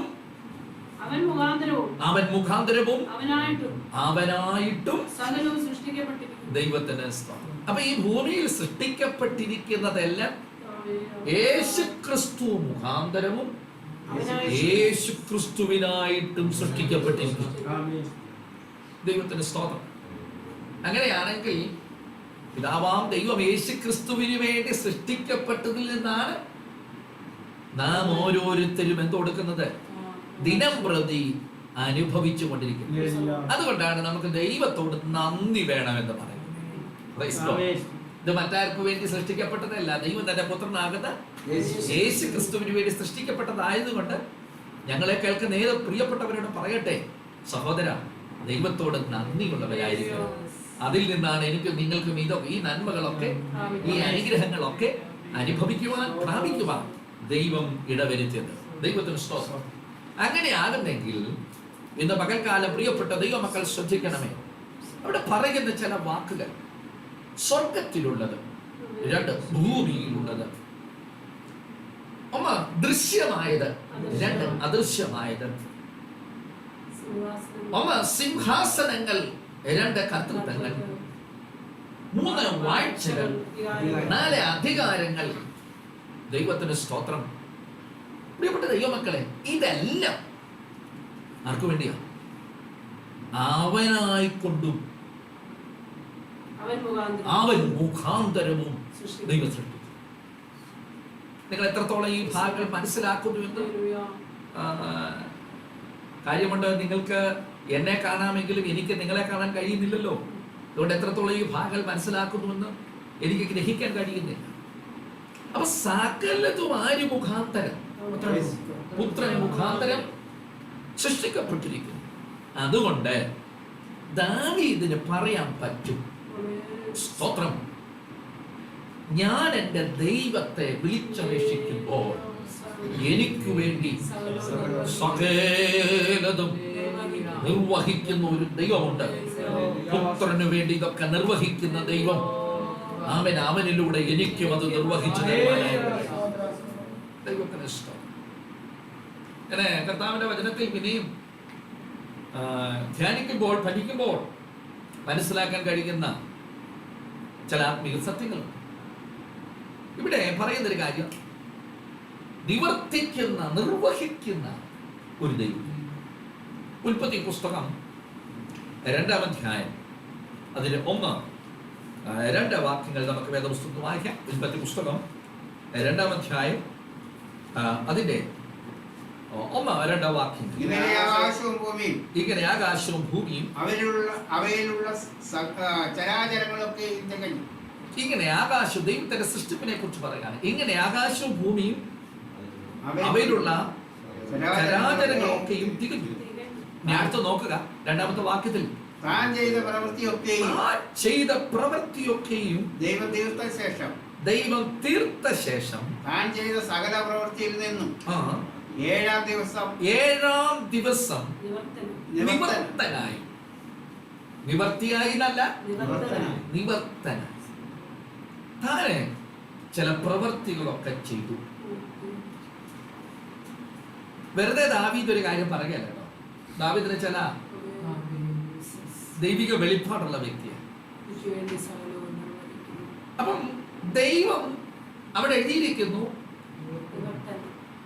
താൻ ചെയ്ത പ്രവൃത്തിയൊക്കെ ദൈവം തീർത്ത ശേഷം ചെയ്ത സകല പ്രവൃത്തിയിൽ നിന്നും 7-ാം ദിവസം നിവൃത്തനായി. ദൈവത്തിന് ഇഷ്ടം. എന്നാൽ നിവൃത്തനാകുന്നതിന് മുമ്പ് ദൈവം ഒരു കാര്യം പറഞ്ഞു. 1-ാം അധ്യായം 31-ാമത്തെ വാക്യം, താൻ ഉണ്ടാക്കിയതൊക്കെയും ദൈവം നോക്കി. ദൈവം പറയുകയാണ്, എത്രയും നല്ലതെന്ന് ദൈവം. ദൈവത്തിന് സ്തോത്രം. അപ്പൊ ദൈവം എല്ലാം നോക്കുന്ന ദൈവമാണ്. ദൈവത്തിന്റെ കണ്ണ് ഭൂമിയിലൊക്കെയും എന്തെടുക്കുന്ന ഉടാടി സഞ്ചരിക്കുകയാണ്. ഭൂമിയിലുള്ളത്, സ്വർഗത്തിലുള്ളത് എല്ലാം സദാസമയവും ദൈവം എന്തെടുത്തുകൊണ്ടിരിക്കുന്നു? ദൈവം കണ്ടുകൊണ്ടിരിക്കുന്നു, ശ്രദ്ധിച്ചുകൊണ്ടിരിക്കുന്നു. നാം ഇവിടെ ലൈവിലൂടെ ഈ ദൈവജന ശുശ്രൂഷിക്കുന്ന ദൈവം എന്തെടുത്തുകൊണ്ടിരിക്കുന്നു? ശ്രദ്ധിച്ചുകൊണ്ടിരിക്കുന്നു. ദൂതന്മാർ നോക്കിക്കൊണ്ടിരിക്കുന്നു. പ്രിയപ്പെട്ട ദൈവമക്കളെ, നമുക്ക് കാണാൻ കഴിയുന്ന ഒരു കാര്യം, എല്ലാം ദൈവം എന്തെടുത്തു? നല്ലതെന്ന് കണ്ടു. നല്ലതെന്ന് കണ്ട ശേഷമാണ് താൻ ചെയ്ത സകല പ്രവൃത്തിയിൽ താൻ നിവൃത്തനായിട്ടു. നാം വേദപുസ്തകത്തിൽ നിന്ന് പരിശോധിക്കുമ്പോൾ നമുക്കിവിടെ കാണാൻ കഴിയുന്നത് 4-ാമത്തെ വാക്യത്തിൽ കർത്താവിന്റെ വചനം പറയുന്നു, വെളിച്ചം നല്ലത് എന്ന ദൈവം കണ്ടു. 10-ാമത്തെ വാക്യത്തിൽ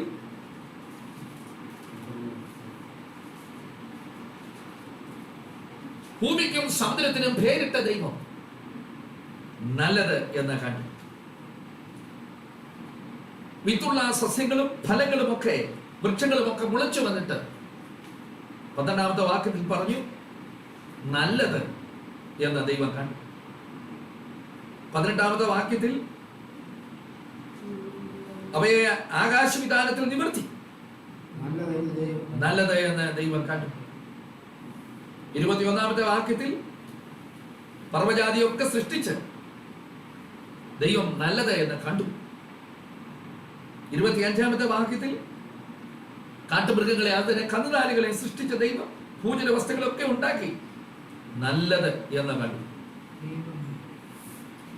ഓക്കെ, ഓരോന്നിനും ഇവിടെ ഞാൻ ഒരു കാര്യം നിങ്ങളുടെ ശ്രദ്ധയിൽപ്പെടുത്താൻ പോവുകയാണ്. എല്ലാം കൂടെ ദൈവം നോക്കിയിട്ട് നല്ലതെന്നല്ല പറയുന്നത്, ആണോ? എല്ലാം കൂടെ ദൈവം നോക്കിയിട്ട് നല്ലതാണോ പറയുന്നത്? ഓരോന്നും ദൈവം നോക്കും. എനിക്ക് ഇവിടെ ഒരു കാര്യം മനസ്സിലാക്കാൻ കഴിഞ്ഞു. ഞാനിരിക്കുന്ന, നിങ്ങളിരിക്കുന്ന ഓരോ സാഹചര്യവും ദൈവം നോക്കുന്നത്. അതുകൊണ്ട് ദൈവത്തിനെ കേൾക്കുന്ന പ്രിയപ്പെട്ടവരോട് പറയട്ടെ, നീ നിരാശയിൽ ഇരിക്കുമ്പോഴും ഭാരത്തിൽ ഇരിക്കുമ്പോഴും പ്രതിസന്ധിയുടെ മുഖത്തും വേദനയിൽ ഇരിക്കുമ്പോഴും ആരും കാണുന്നില്ല, ആരും എന്നെ ദർശിക്കുന്നില്ല, നോക്കുന്നില്ല എന്നൊരിക്കലും ചിന്തിക്കരുത്. നോക്കുന്ന ഒരു ദൈവം എല്ലാം ഞാൻ ദൈവത്തിന് സ്തോത്രം. അതിനുശേഷമാണ് നമ്മുടെ കർത്താവ് ദൈവം മനുഷ്യനെ സൃഷ്ടിക്കുന്നത്. തന്റെ സാദൃശ്യത്തിലും സ്വരൂപത്തിലും മനുഷ്യനെ സൃഷ്ടിച്ച് ഇവിടെ ദൈവം പറയുന്നത് താനുണ്ടാക്കിയ സകലത്തെയും ദൈവം നോക്കി നല്ലത്. ദൈവത്തിന് സ്തോത്രം. അതിന്റെ 27-ാമത്തെ വാക്യം മുതൽ 31-ാമത്തെ വാക്യം വരെ നമ്മൾ നോക്കിയാൽ അതിനിടയിൽ നല്ല നല്ല കർത്താവ് എഴുതിയിരിക്കുന്നത് ദൈവത്തിന്റെ സാദൃശ്യത്തിലും സ്വരൂപത്തിലും എന്തോ അടുത്തു മനുഷ്യനെ സൃഷ്ടിച്ചു. നിങ്ങൾ ശ്രദ്ധിക്കണമേ, 28-ാമത്തെ വാക്യം ദൈവം അവരെ അനുഗ്രഹിച്ചു. 28-ാമത്തെ വാക്യത്തിന്റെ അവസാനത്തിൽ സകല ഭൂചര ജന്തുവിന്മേലും വാഴുവാൻ അവരോട് കൽപ്പിച്ചു. അവർക്ക് ആവശ്യമുള്ള ആഹാരത്തിനായിട്ട് ദൈവം കൽപ്പിച്ചു. അതിനുശേഷമാണ് ദൈവം മനുഷ്യനെ സൃഷ്ടിച്ച ശേഷമാണ്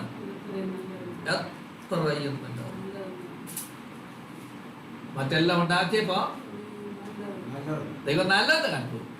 പക്ഷേ മനുഷ്യനെ കൂടെ സൃഷ്ടിച്ച് അതിനെ ഒക്കെ നിയന്ത്രിക്കാൻ, പരിപാലിക്കാൻ,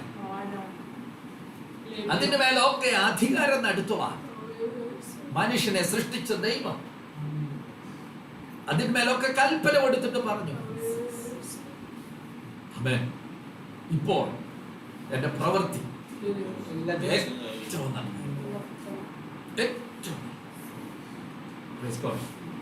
ഹലോ, മനുഷ്യനില്ലാത്ത ഭൂമിയല്ല ഏറ്റവും നല്ലത്. മറ്റെന്തല്ല ഈ ഭൂമിയിലുണ്ടെങ്കിലും ദൈവത്തിന്റെ ദൃഷ്ടിയിൽ മനുഷ്യരുള്ള ഭൂമിയാണ് ഏറ്റവും ദൈവത്തിന്റെ സ്തോത്രം. അതാണ് ദൈവത്തിന്റെ ഏറ്റവും വലിയ പ്രത്യേകത. ഞാൻ ഈ പറയുന്ന ചിന്തകളൊക്കെ നിങ്ങളുടെ ശ്രദ്ധയിലിരിക്കണം. ഞാൻ തിരുവചനത്തിൽ നിന്ന് എടുത്ത് ആവർത്തിക്കുന്നത് മാത്രമേ. അങ്ങനെയാണെങ്കിൽ ഇത് പകൽക്കാലം പ്രിയപ്പെട്ട ദൈവമക്കളെ, 2-ാം അധ്യായത്തിൽ നമ്മൾ വായിച്ചല്ലേ, 2-ാമത്തെ വാക്യത്തിൽ തണ്ടാക്കിയ സകലത്തെയും നോക്കിയിട്ട് കർത്താവ് എന്നാ പറഞ്ഞേ? 7-ാം ദിവസം നിവൃത്തനായി.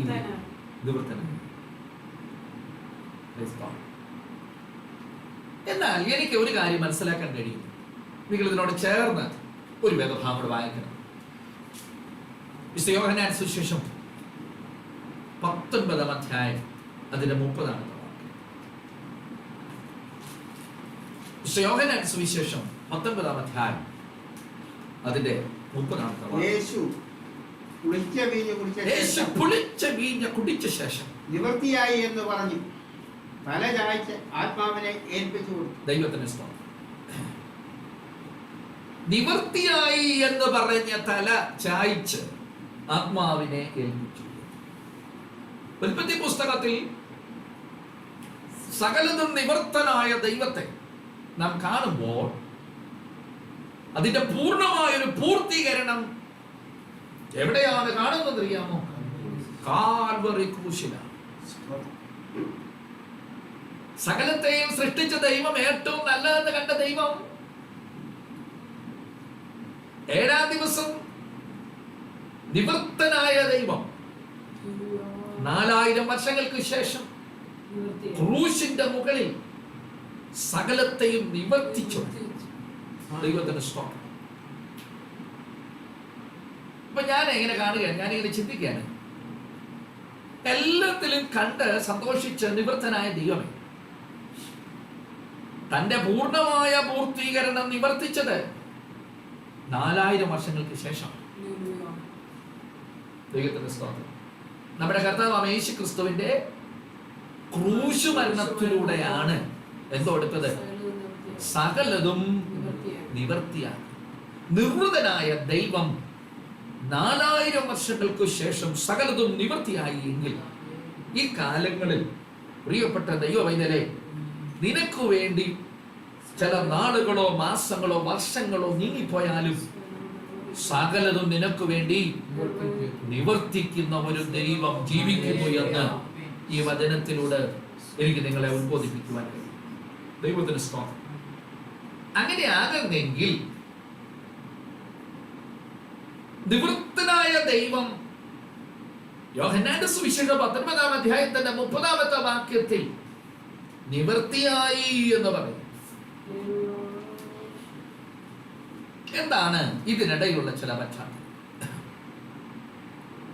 ഞാൻ വേദപുസ്തകം ധ്യാനിക്കുമ്പോൾ എനിക്ക് കാണാൻ കഴിയുന്നത്, ഉൽപ്പത്തി പുസ്തകം 3-ാം അധ്യായം, ഉൽപ്പത്തി പുസ്തകം 3-ാം അധ്യായം അതിന്റെ 11-ാമത്തെ വാക്യം.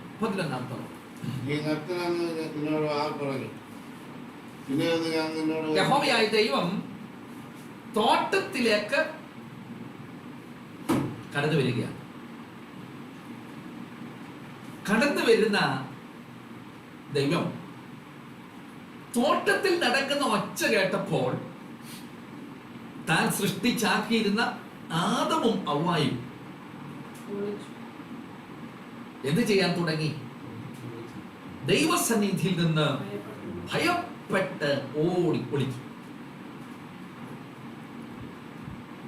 ദൈവം അവനെ വിളിക്കുകയാണ്.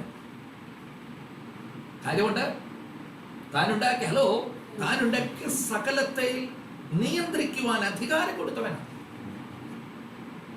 ദൈവമാണ് അധികാരം കൊടുത്തിരിക്കുന്നത്. അധികാരം കൊടുത്തവൻ ഇപ്പോൾ ഓടി ഒളിച്ചിരിക്കുന്നു. ദൈവത്തിന് സ്തോത്രം. പ്രിയ ദൈവങ്ങളെ, നിങ്ങൾ നോക്കണേ, ദൈവം വിളിക്കുകയാണ് താൻ ഏൽപ്പിച്ചവനെ കാണാൻ. ഇവിടെ ഒരു ദൂത് പറയാൻ എനിക്കുണ്ട്. ദൈവം എന്നെയും നിങ്ങളെയും ചിലത് ഏൽപ്പിച്ചിട്ടുണ്ടെങ്കിൽ കേട്ടോ, ഒരു ദിവസം വിളിക്കും. ഏൽപ്പിച്ചതിനെ കുറിച്ച് നാം മടക്കി കൊടുക്കേണ്ടത് ദിവസമാണ്.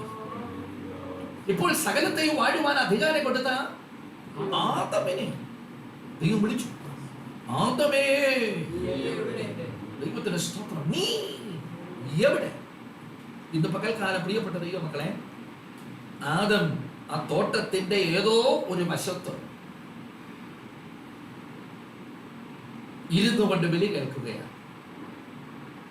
എന്നാൽ അവൻ ഇരിക്കുന്നിടവും അവനായിരിക്കുന്ന സാഹചര്യവും തന്റെ ഹൃദയ നേത്രം കൊണ്ട് കണ്ടുകൊണ്ടിരിക്കുന്ന പിതാവായ ദൈവം ചോദിക്കുന്നു,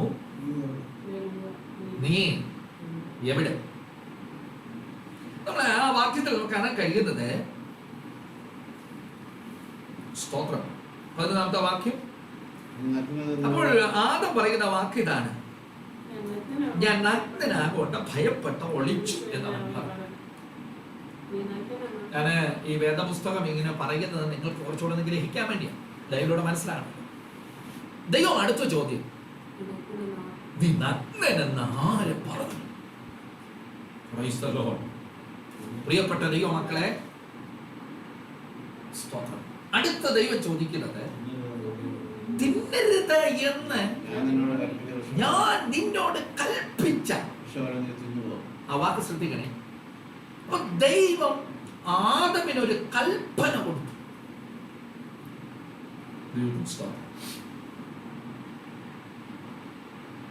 ആദമിന് ദൈവം ഒരു കൽപ്പന കൊടുത്തു.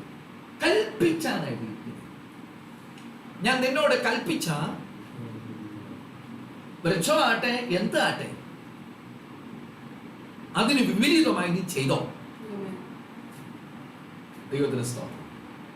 പ്രിയപ്പെട്ട ദൈവമക്കളെ, ആദം അതിന് മറുപടി കൊടുത്തു, നീ എന്നോട് കൂടെ ഇരിപ്പാൻ തന്ന ഈ സ്ത്രീ എനിക്ക് തന്നു, ഞാനത് ഇന്നു.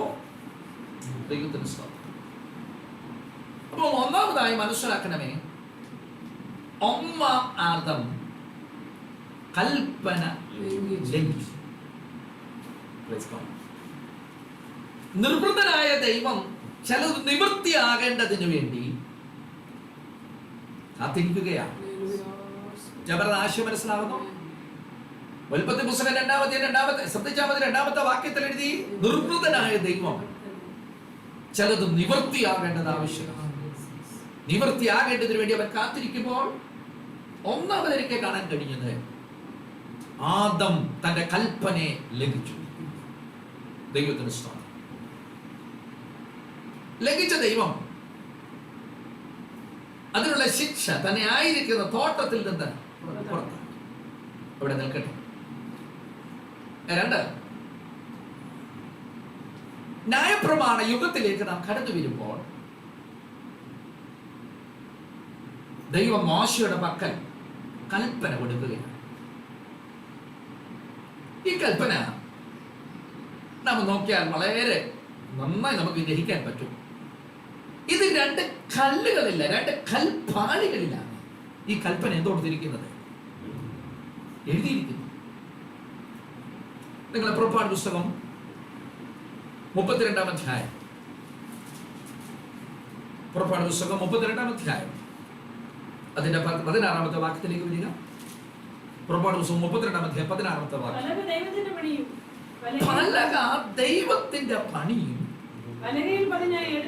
പലകയിൽ പതിഞ്ഞിരിക്കുന്ന എഴുത്ത് ദൈവത്തിന്റെ എഴുത്തും ആയി. നിങ്ങളെ വാക്ക് കണ്ടെന്ന് വിശ്വസിക്കുന്നു. ഞങ്ങളെ കേൾക്കുന്നവരോട് പറയട്ടെ, ഞാൻ ഈ പറയുന്ന വേദഭാഗം നിങ്ങൾ ബൈബിൾ എടുത്ത് നോക്കണം. അവിടെ എഴുതിയിരിക്കുന്നത് പലക ദൈവത്തിന്റെ പണി. ദൈവത്തിന് സ്തോത്രം. പലകയിൽ പതിഞ്ഞ എഴുത്ത് ദൈവത്തിന്റെ എഴുത്തും. എനിക്ക് രണ്ട് കാര്യം ഇവിടെ മനസ്സിലാക്കാൻ കഴിഞ്ഞു. ദൈവം പണി ചെയ്യുക, ദൈവം എഴുതി വെച്ചു.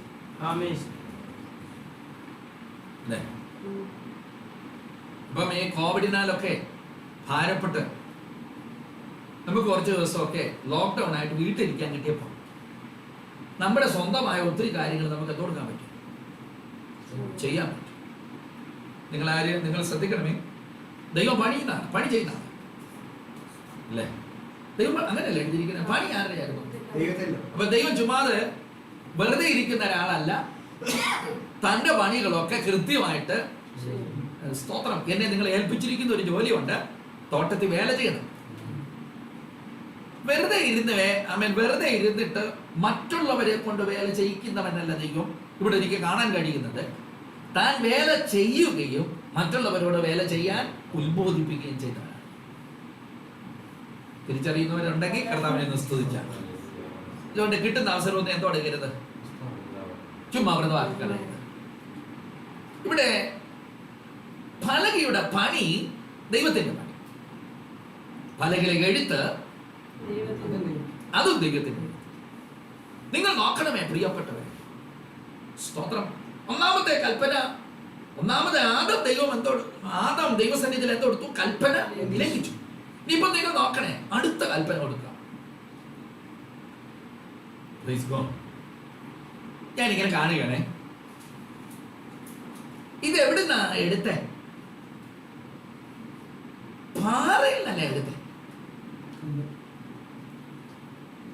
ആ പലക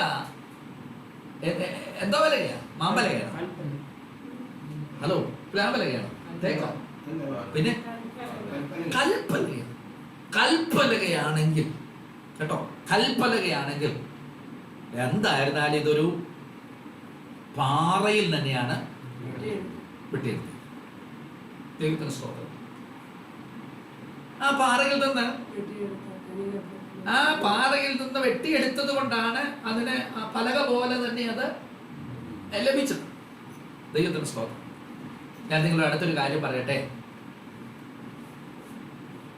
ഈ വെട്ടിയെടുത്ത ഭാഗത്തെ എന്തായാലും ഒരു വെട്ടുകുഴി ഇല്ലേ? ഏത് കാര്യമായാലും വെട്ടിയെടുക്കുന്നിടത്ത് എന്തോ ഉണ്ട്, ഒരു വെട്ടുകുഴി.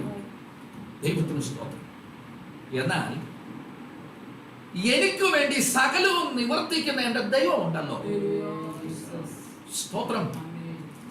എന്റെയും നിന്റെയും പ്രശ്നങ്ങൾ പ്രയാസങ്ങൾ വരുമ്പോൾ എന്നെ നിങ്ങൾ എവിടെ ആക്കി വെക്കുന്നെന്ന് അറിയാമോ? ആ വെട്ടുകുഴിയിലാക്കി. ദൈവത്തിന് സ്തോത്രം. 33-ാം അധ്യായത്തിലേക്ക് വരുമോ? പുറപ്പാട് പുസ്തകം 33-ാം അധ്യായം അതിന്റെ 21-ാമത്തെ 22-ാമത്തെ വാക്യം നമുക്ക് വായിക്കാം. ആ പാറമേൽ നിൽക്കണേ, എന്റെ തേജസ് കടന്നു പോകുമ്പോൾ ഞാൻ നിന്നെ അവിടെ എഴുതിയിരിക്കുന്നത്, നിങ്ങളുടെ ബൈബിൾ അങ്ങനെയാണെങ്കിൽ ഒരു അല്പം കൂടെ ഇതായിട്ട് എന്റെ ബൈബിൾ എഴുതിയിരിക്കുന്നത്. ഞാനങ്ങ് വായിക്കാം. 21. ഇതാ എന്റെ അടുക്കൽ ഒരു സ്ഥലം. ഹലോ, അവിടെ നിൽക്കണേ. എന്റെ അടുക്കൽ സ്തോത്രം. ഈ സ്ഥലത്തിന്റെ പ്രത്യേകത എന്ന് പറഞ്ഞു കഴിഞ്ഞാൽ, ഞാൻ നിങ്ങൾക്ക് വേണ്ടി ചില കൽപ്പനകൾ എഴുതിത്തരുവാൻ വെട്ടിയെടുത്ത ഒരു പിളർപ്പായി. വെട്ടിയെടുത്തപ്പോൾ അത് എന്തായി മാറി? ഒരു പിളർപ്പായി മാറി. ഇന്ന് പകൽക്കാലം അങ്ങനെയാണെങ്കിൽ പ്രിയപ്പെട്ട ദൈവമക്കളെ, അവന്റെ അടുക്കൽ ഒരു സ്ഥലമുണ്ട്. സ്തോത്രം. ആ സ്ഥലത്ത് അവൻ ചില പണി ചെയ്തു. എന്താണ് ആ പണി? അതിൽ നിന്ന് 2 പലക എന്തോ എടുത്തു, വെട്ടിയെടുത്തു. വെട്ടിയെടുത്തിട്ട് ആ എടുത്ത പലക കഷ്ണം താൻ അതിൽ എഴുതി മോശയുടെ പക്കൽ കൊടുത്തു. ഒരിക്കലൂടെ നിങ്ങൾ എന്റെ കൂടെ വരണമേ. വെട്ടിയെടുത്തവിടുത്തെ എന്തോ ഉണ്ട്, ഒരു പിളർപ്പുണ്ട്, വെട്ടുകുഴി. ഇന്ന് മോശ ആഗ്രഹിക്കുകയാണ് ദൈവ സാന്നിധ്യം തനിക്കൊന്ന് കാണണമെന്ന് പറഞ്ഞപ്പോൾ മോശേ, ആമേൻ, സ്തോത്രം. ഏത് പുസ്തകം പറയുന്നു? എന്റെ അടുക്കൽ ഒരു സ്ഥലമുണ്ട്, അതൊരു പാറയാ. പാറമേൽ നീ നിൽക്കണം. ദൈവത്തിന് സ്തോത്രം.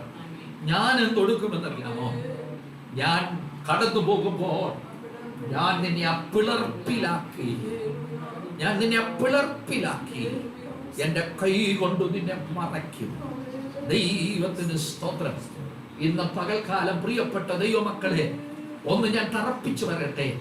അന്ന് ഹല്ലേലൂയ നിയമം എഴുതുവാൻ 2 കൽപ്പനകൾ വെട്ടിയെടുത്തത് മറ്റൊന്നിനു വേണ്ടിയല്ല.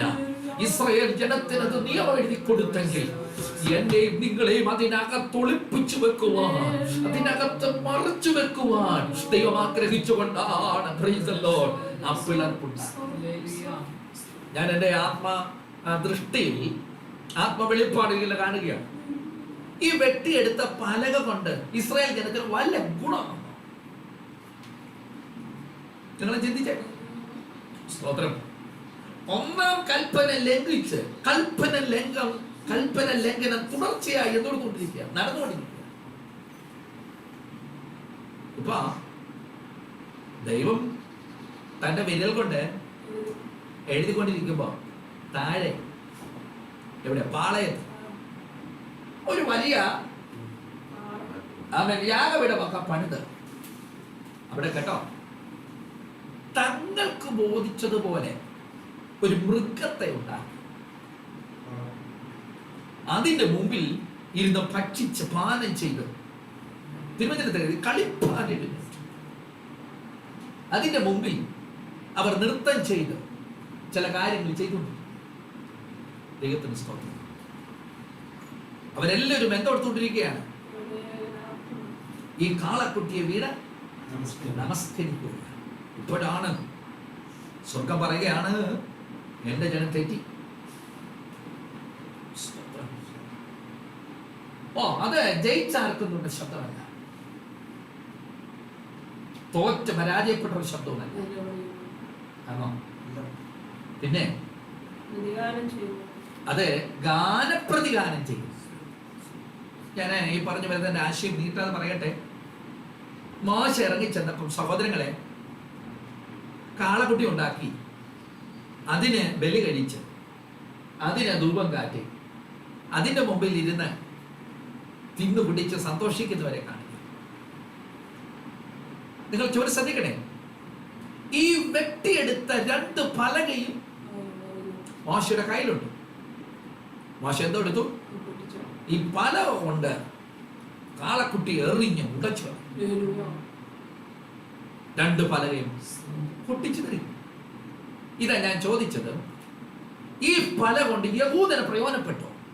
ഇല്ല. മറിച്ച് എനിക്കും നിങ്ങൾക്കും പ്രയോജനം. ദൈവത്തിന് സ്തോത്രം. എന്റെ ചിന്താധാരയിൽ നിങ്ങൾ വരുന്നുണ്ടോ? യഹൂദന് ഒരു പ്രയോജനമില്ലാതെ. എന്താ ഞാനത് പറയാൻ കാരണം? യോഹന്നാൻ സുവിശേഷം 1-ാമത്തെ വാക്യത്തിൽ എഴുതിയിരിക്കുന്ന അറിയാം. യോഹന്നാൻ സുവിശേഷം 1-ാമത്തെ വാക്യം. ആ പലക എങ്ങോട്ടാ വന്നെന്നറിയാം? ഹലോ, നിങ്ങൾ നോക്കേ, എഴുതിയിരുന്ന വചനല്ലേ? ആ പലകയിൽ എഴുതിയിരുന്ന എന്താണ്? ദൈവത്തിന്റെ വചനമല്ലേ? ആ പലക എങ്ങോട്ടാണ് ഇറങ്ങി വന്നത്? തന്റെ സ്വന്തമായവർ അടുക്കലോട്ട് ഇറങ്ങി വന്നു. പക്ഷേ ദൈവത്തിന് സ്തോത്രം, ഈ പലക കൈക്കൊള്ളേണ്ടുന്ന, ഈ വചനം കൈക്കൊള്ളേണ്ടുന്ന, ക്രിസ്തുവിനെ കൈക്കൊള്ളേണ്ടുന്ന ജനം എന്തോടുത്തെന്നറിയാമോ? സ്വന്തമായവരോ അവനെ ഹല്ലേലൂയ ഉപേക്ഷിച്ചു. ആ പലക പൊട്ടി. നിങ്ങൾ നോക്കണേ, ആ പലക വചനം എവിടെ പൊട്ടിയത്? കാൽവരി ക്രൂശിൽ തകർക്കപ്പെട്ടു. സ്തോത്രം. എന്തിനു വേണ്ടി? കൽപ്പന ലംഘനത്തിന് വേണ്ടി. കൽപ്പന ലംഘനത്തിന് വേണ്ടി കാൽവരി ക്രൂശിൽ ആ പലക എന്തെടുത്തു? തകർക്കപ്പെട്ടു. സ്തോത്രം. ഇവിടെ ഞാൻ 2 കാര്യം കാണുക. ഒന്ന്, ദൈവത്തിന്റെ പണിയായ പലക, യഹൂദന് വേണ്ടിയുള്ള നിയമം. 2, അടുത്തത് മോശയോട് പറഞ്ഞ, മോശെ നീ തന്നെ ഒരു 2 കൽപ്പലക ചെത്തിയെടുത്തോണ്ട് വരണം. ഒന്ന് ദൈവത്തിന്റെ പണി, ദൈവത്തിന്റെ എഴുത്ത്. മറ്റേത് മനുഷ്യന്റെ പണി, ദൈവത്തിന്റെ എഴുത്ത്. ദൈവത്തിന്റെ സ്തോത്രം. എന്താണ് മനുഷ്യന്റെ പണി? എഫെസ്യരുടെ ലേഖനം 2-ാം അധ്യായം അതിന്റെ 13-14 വാക്യം. എഫെസ്യരുടെ ലേഖനം 2-ാം അധ്യായം അതിന്റെ 13-14 വാക്യം. ഇപ്പോൾ ക്രിസ്തുവിന്റെ രക്തത്താൽ സംയുക്തരായി തീർന്നു. ദൈവത്തിന്റെ സ്തോത്രം. മുമ്പേ ദൂരസ്ഥരായിരുന്ന നിങ്ങൾ ഇപ്പോൾ ക്രിസ്തുയേശുവിൽ രക്തത്താൽ സംയുക്തരായി തീർന്നു. ദൈവത്തിന്റെ സ്തോത്രം. നമുക്ക് അല്പം കൂടെ മുന്നോട്ട് കേൾവാക്കാം, അപ്പോഴാണ് മനസ്സിലാകും. അതിന്റെ 11-ാമത്തെ വാക്യത്തിന് ആകയാൽ നിങ്ങൾ മുമ്പേ, അതിന്റെ 11-ാമത്തെ വാക്യം, ആകയാൽ നിങ്ങൾ മുമ്പേ പ്രകൃതിയാൽ എന്തായിരുന്നു? ദൈവത്തിന്റെ സ്തോത്രം. പ്രിയപ്പെട്ട ദൈവമക്കളെ, പ്രകൃതിയാൽ തന്നെ ജാതികളായിരുന്നു നമ്മൾ. ഏത് പുസ്തകം പറയുന്നു? ജഡത്തിൻ കയ്യാലുള്ള പരിച്ഛേദനയേറ്റ് പരിച്ഛേദനക്കാർ എന്ന് പേരുള്ള അഗ്രചർമ്മക്കാർ. ആമേൻ. ഇനി നിങ്ങൾ ശ്രദ്ധിക്കണേ, 2-ാമത്തെ പലകയുടെ ഗുണം. 2-ാമത്തെ പലകയുടെ ഗുണം എഴുതപ്പെടും. അക്കാലത്ത് നിങ്ങൾ ക്രിസ്തുവിനെ കൂടാതെയുള്ളവരും ഇസ്രായേൽ പൗരതയോട് ബന്ധമില്ലാത്തവരും വാഗ്ദത്തത്തിന്റെ നിയമങ്ങൾക്ക് അന്യരും പ്രത്യാശയില്ലാത്തവരും ലോകത്തിൽ ദൈവമില്ലാത്തവരും എന്ന് ഓർത്തുകൊള്ളുവിൻ. ഇത് 2-ാമത്തെ പലക. 1-ാമത്തെ പലക യഹൂദൻ. പക്ഷെ യഹൂദന് ആ വചനം കൊണ്ടൊരു ഗുണം വന്നില്ല. മറിച്ച് മനുഷ്യരുടെ ഇടയിൽ നിന്ന് ഒരു പലക അവൻ മോശ കൊണ്ടുപോയി. അതുകൊണ്ടാണ് യേശു ക്രിസ്തു മനുഷ്യരായി ഈ ഭൂമിയിൽ വെളിപ്പെട്ടത്. മനുഷ്യരുടെ ഇടയിൽ നിന്ന്, ലോകത്തിൽ നിന്ന് രണ്ട് പലക ചെത്തിയെടുത്ത് മോശ എവിടെ കൊണ്ടുപോയി? ദൈവസന്നിധിയിൽ കൊണ്ടുപോയി. പ്രിയപ്പെട്ട ദൈവമക്കളെ, അങ്ങനെയാണെങ്കിൽ സ്തോത്രം, മനുഷ്യരുടെ ഇടയിൽ തന്നെ അവൻ ഒരു അമ്മ പ്രസവിച്ചവനായി പാപമൊഴികെ സകലത്തിലും മനുഷ്യർക്ക് തുല്യനായി. അല്ലേ? ദൈവത്തിന്റെ സ്തോത്രം. ഒന്ന് മാത്രമേ ഇല്ലായിരുന്നു, എന്താ? പാപം. തുല്യനായി ഇതാ ഒരു പലക.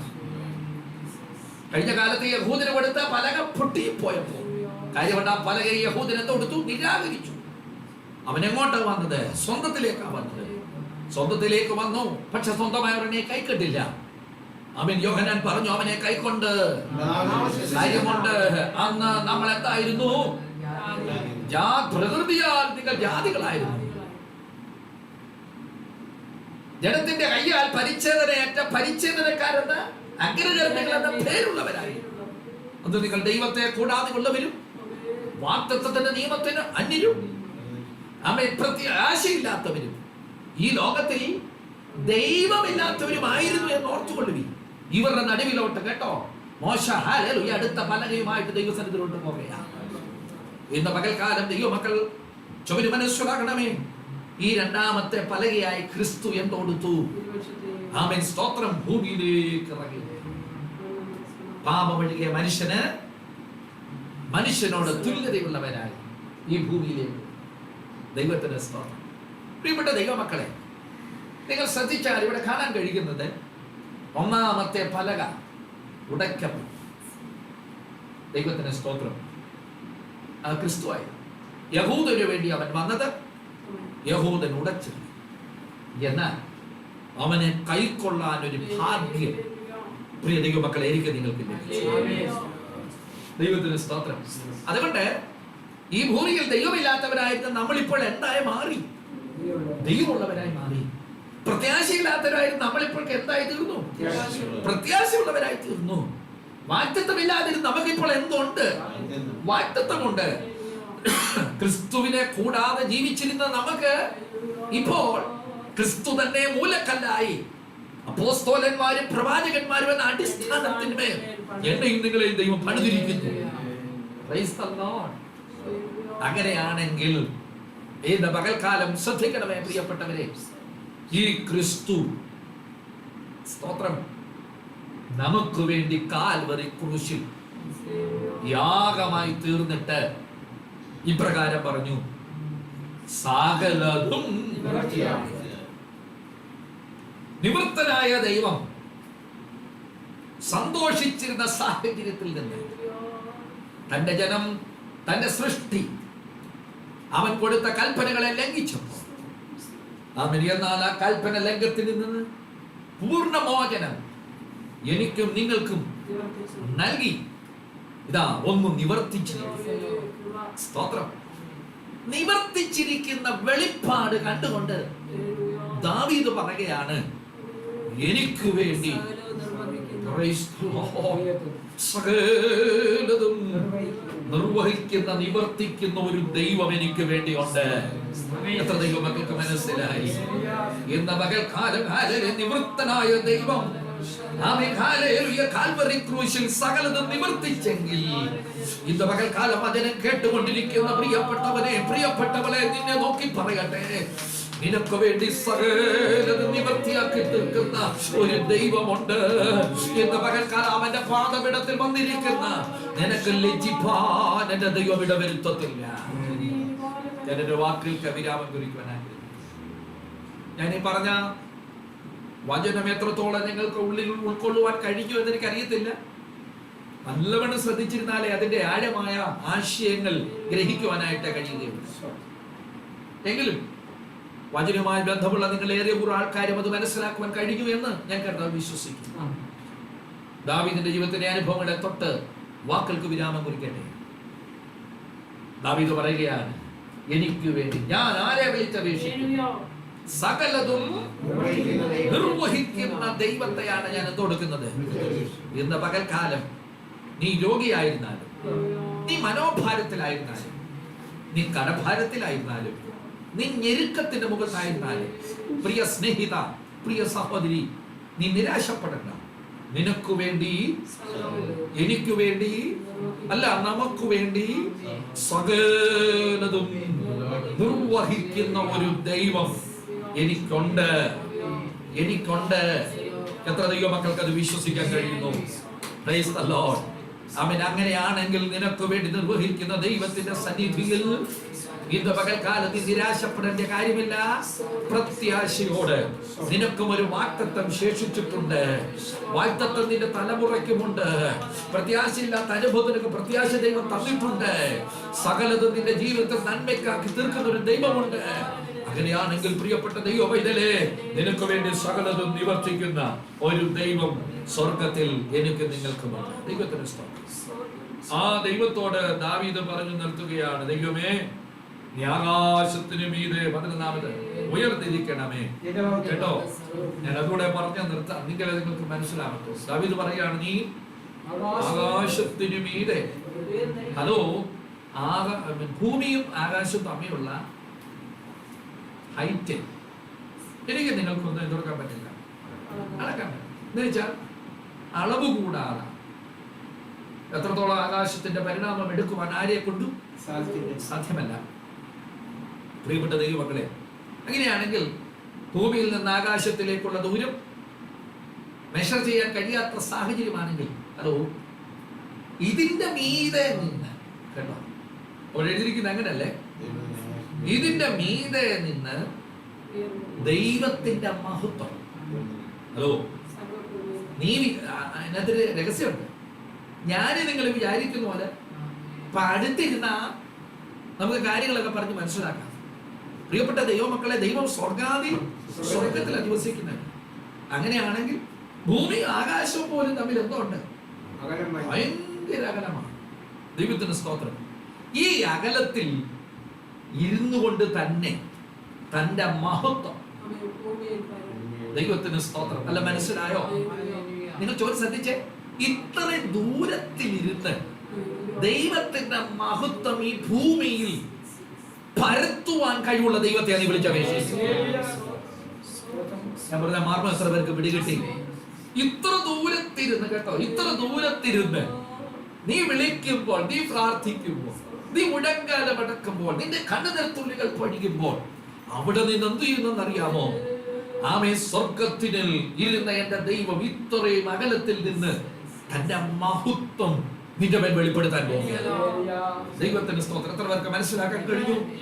അതുകൊണ്ട് കുഞ്ഞേ, ദാവീദ് പറയുന്നത് ചുമന് മനസ്സിലാക്കുക, നിന്റെ മഹത്വം സർവഭൂമി, ആമേൻ, ഒരു സ്ഥലത്ത് മാത്രമല്ല, അങ്ങനെ നിനക്ക് വേണ്ടി മഹത്വം വെളിപ്പെടുത്താൻ കഴിവുള്ള ദൈവത്തെ ഇന്ന് പകൽക്കാലം, പ്രിയ സ്നേഹിത, പ്രിയ സഹോദരി, പ്രിയ ദൈവ പൈതലേ, ഞങ്ങളെ കേട്ടും കണ്ടുകൊണ്ടിരിക്കുന്ന പ്രിയപ്പെട്ടവരെ, നീ വിളിക്കുമ്പോൾ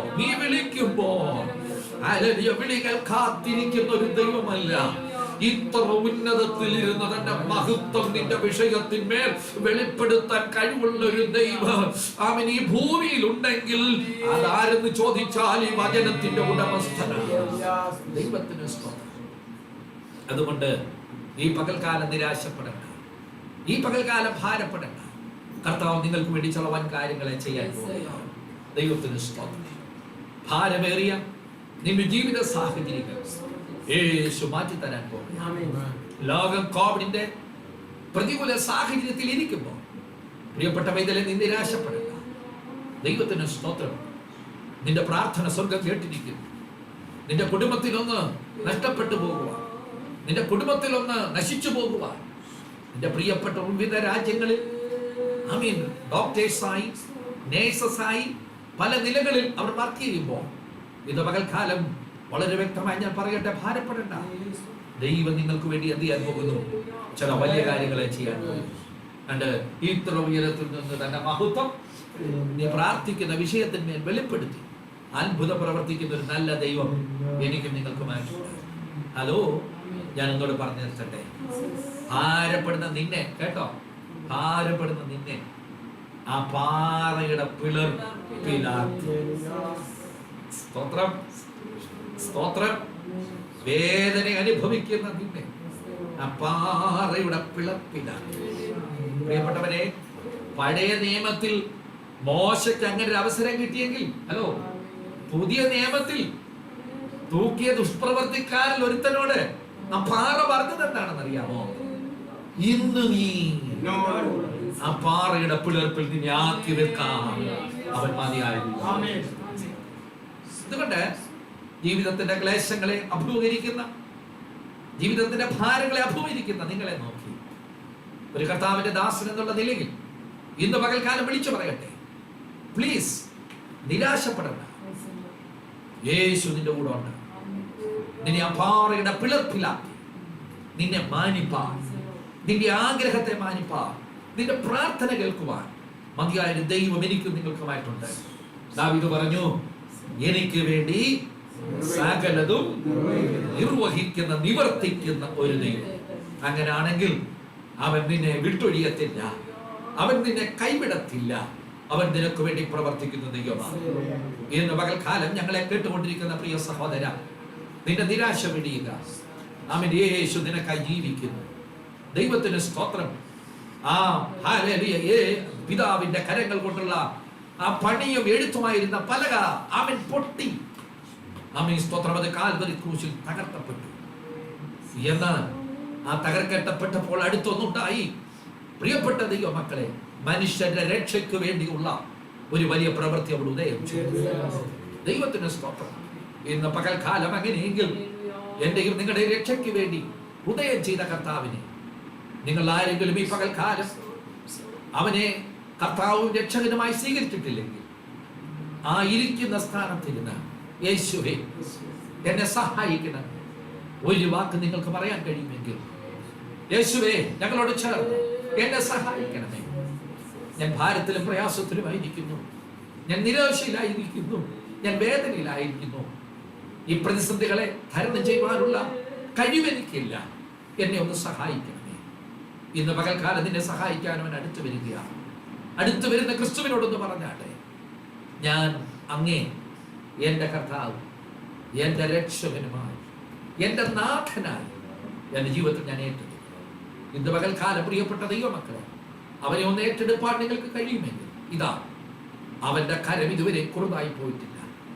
നിന്റെ പ്രാർത്ഥനയ്ക്ക് വിടുതൽ തരുവാൻ കഴിയാത്ത വിധത്തിൽ അവന്റെ ചെവി ഇതുവരെ മന്ദമായി പോയിട്ടില്ല.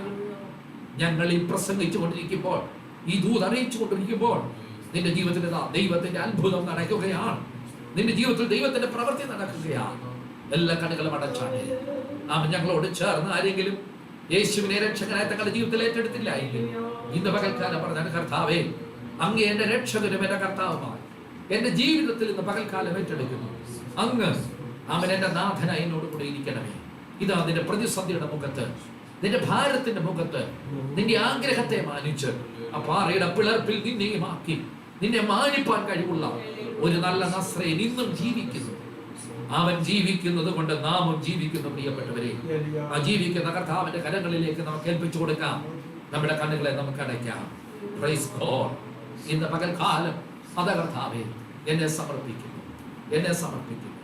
ഞങ്ങളോടുകൂടെ ഇത് കണ്ടുകൊണ്ടിരിക്കുന്ന പ്രിയപ്പെട്ടവരെ, ആയിരിക്കുന്ന സ്ഥാനത്ത് നിങ്ങളൊന്ന് എഴുന്നേറ്റാണ്. ആയിരിക്കുന്ന സ്ഥാനത്ത് നിങ്ങളൊന്ന് എഴുന്നേറ്റാണ്. ദൈവത്തിന് സ്തോത്രം. നീ നിരാശപ്പെടണ്ട, നീ ഭാരപ്പെടണ്ട. ഇന്ന് പകൽക്കാലം യേശുവിന്റെ കരം നിനക്കായി വെളിപ്പെടാൻ പോവുകയാണ്. യേശുവിന്റെ കരം നിനക്കായി വെളിപ്പെടാൻ പോവുകയാണ്. യേശു അത്ഭുതങ്ങളെ ചെയ്യാൻ പോവുകയാണ്. നിന്റെ ഭാരം അവന്റെ പാദത്തിലോട്ടൊന്ന് വെച്ചാൽ വെക്കുക, വെക്കുക, വെക്കുക നിൻ ഭാരം അവൻ പാദത്തിൽ. സംശയം കൂടാതെ വിശ്വസിക്കുമെങ്കിൽ രക്ഷകൻ നിശ്ചയം സ്വതന്ത്രനാക്കും നിന്നെയും. ചേർന്ന് സംശയം കൂടാതെ വിശ്വസിക്കുമെങ്കിൽ രക്ഷകൻ നിശ്ചയം സ്വതന്ത്രനാക്കും നിന്നെ. ഒരിക്കലൂടെ വെക്കുക വെക്കുക വെക്കുക നിൻ പാദമാവൻ പാദത്തിൽ.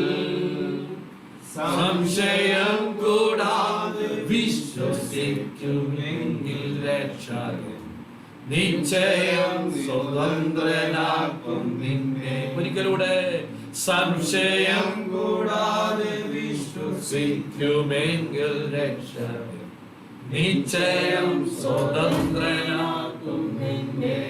ഇന്ന് പകൽക്കാലത്തിന്റെ ഭാരം ആ പാദത്തിലോട്ട് വെക്കുക, ആ പാദത്തിലോട്ട് വെക്കുക. സംശയമില്ല. ഇന്ന് പകൽക്കാലം നീ വിശ്വസിക്കുന്നില്ല, അവൻ നിന്നെ വിടിവിച്ച് പുറത്തു കൊണ്ടുവന്നു. നിന്റെ ജീവിത പന്ഥാവ് നിന്നോട് കൂടെ നിന്നെ മാനിക്കുന്ന ഒരു നല്ല ദൈവം നമുക്കായി ജീവിക്കും. ആ ജീവിക്കുന്ന കർത്താവിന്റെ കരങ്ങളിൽ ഏൽപ്പിച്ചു കൊടുക്കാം. നമ്മുടെ കണ്ണുകളെ ദൈവം നമുക്കറിയാം, നമുക്ക് പ്രാർത്ഥിക്കാം. ഹല്ലേലൂയ. സ്തോത്രം, സ്തോത്രം, സ്തോത്രം.